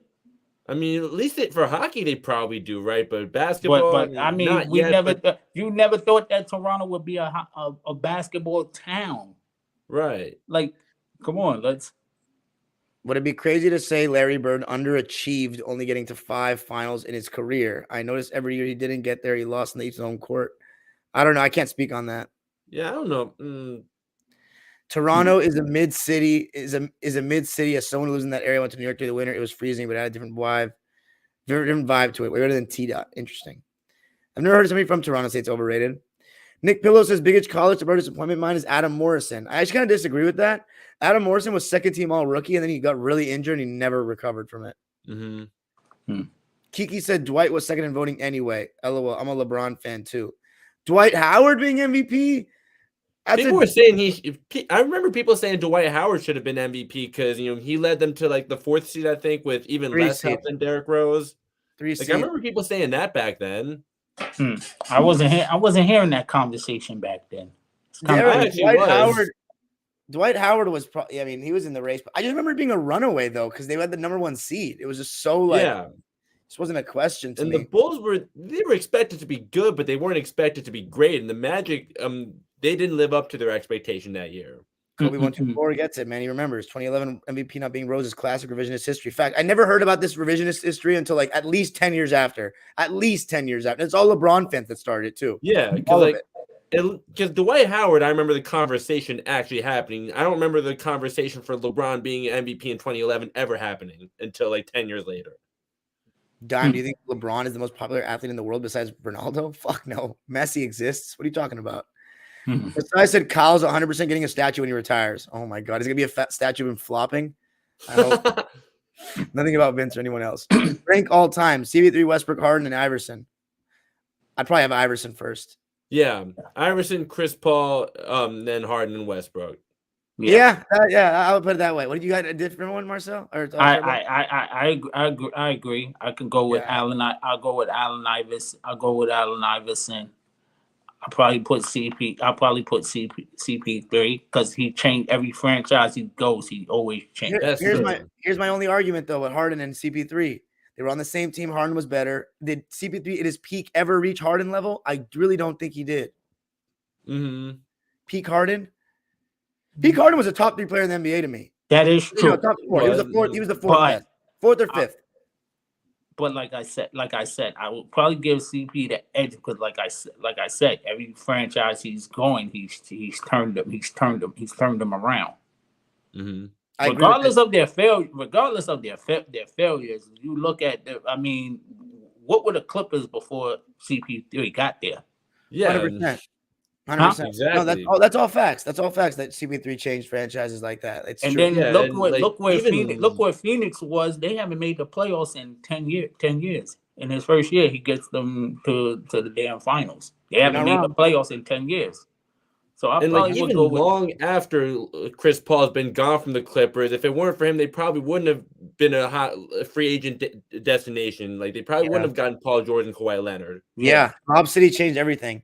Yeah, that guy Spencer says, "Do you miss college to NBA carryover rivalries with players?" Yeah, I'd say so. That was pretty dope. So rivalries in today's NBA are kind of dead now. Oh, absolutely. Phoenix Plays. He said Harden MVP over Giannis in 2019. No, that Giannis season is actually very similar to the Rose season. I never thought the Bucks would get the first seed. You know what I mean? Right. So Giannis, that was a runaway to me. 2019. Mm-hmm. Now 2020, we can argue a little bit because I think LeBron and AD had really good cases, but I think because they were on the same team, it canceled out. Mm-hmm. But both years that Giannis won MVP, I had him winning MVP. This was the first year where I had Giannis winning MVP and he didn't win. Because I didn't see what was. I knew Jokic wasn't going to win because the media narrative went against him.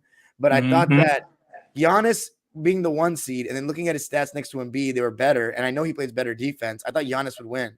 But then, I think they gave it to Embiid because he hadn't won. Yeah. Nick Pillow said there was no reason for him not to win MVP. Yeah, I agree. But anyway. All right, guys, I'm probably going to shut it down. Yeah. This was dope, though. Showtime, Nick. Let them know where they can find you, man. Showtime, Nick. Oh.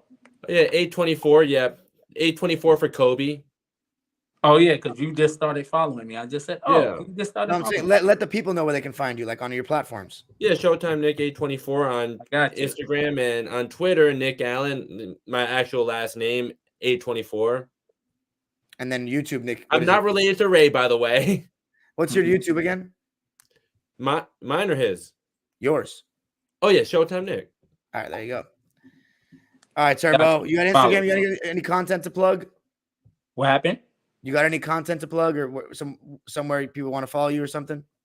No, just Turbo 615 and support the platform, man. We're getting ready to change the game, change the game. And then I do talk with your boy live on IG, but I'm definitely gonna be switching real soon. Still working some things out, still trying to figure some things out, but we definitely gonna move talk with your boy on YouTube real soon. And then I got some other things that I'm working on. And plus, if you're in the New York area, if you want to get your team in Africa Park Classic, we're back for the first time in 15 years. Contact my boy Coach Tone at Tony133.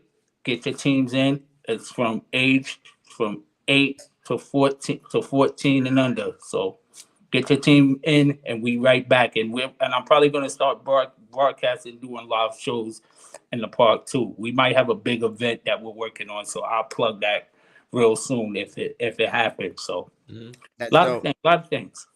That's dope, guys. Check that out. By the way, I wanted to show you this before we got off. Okay.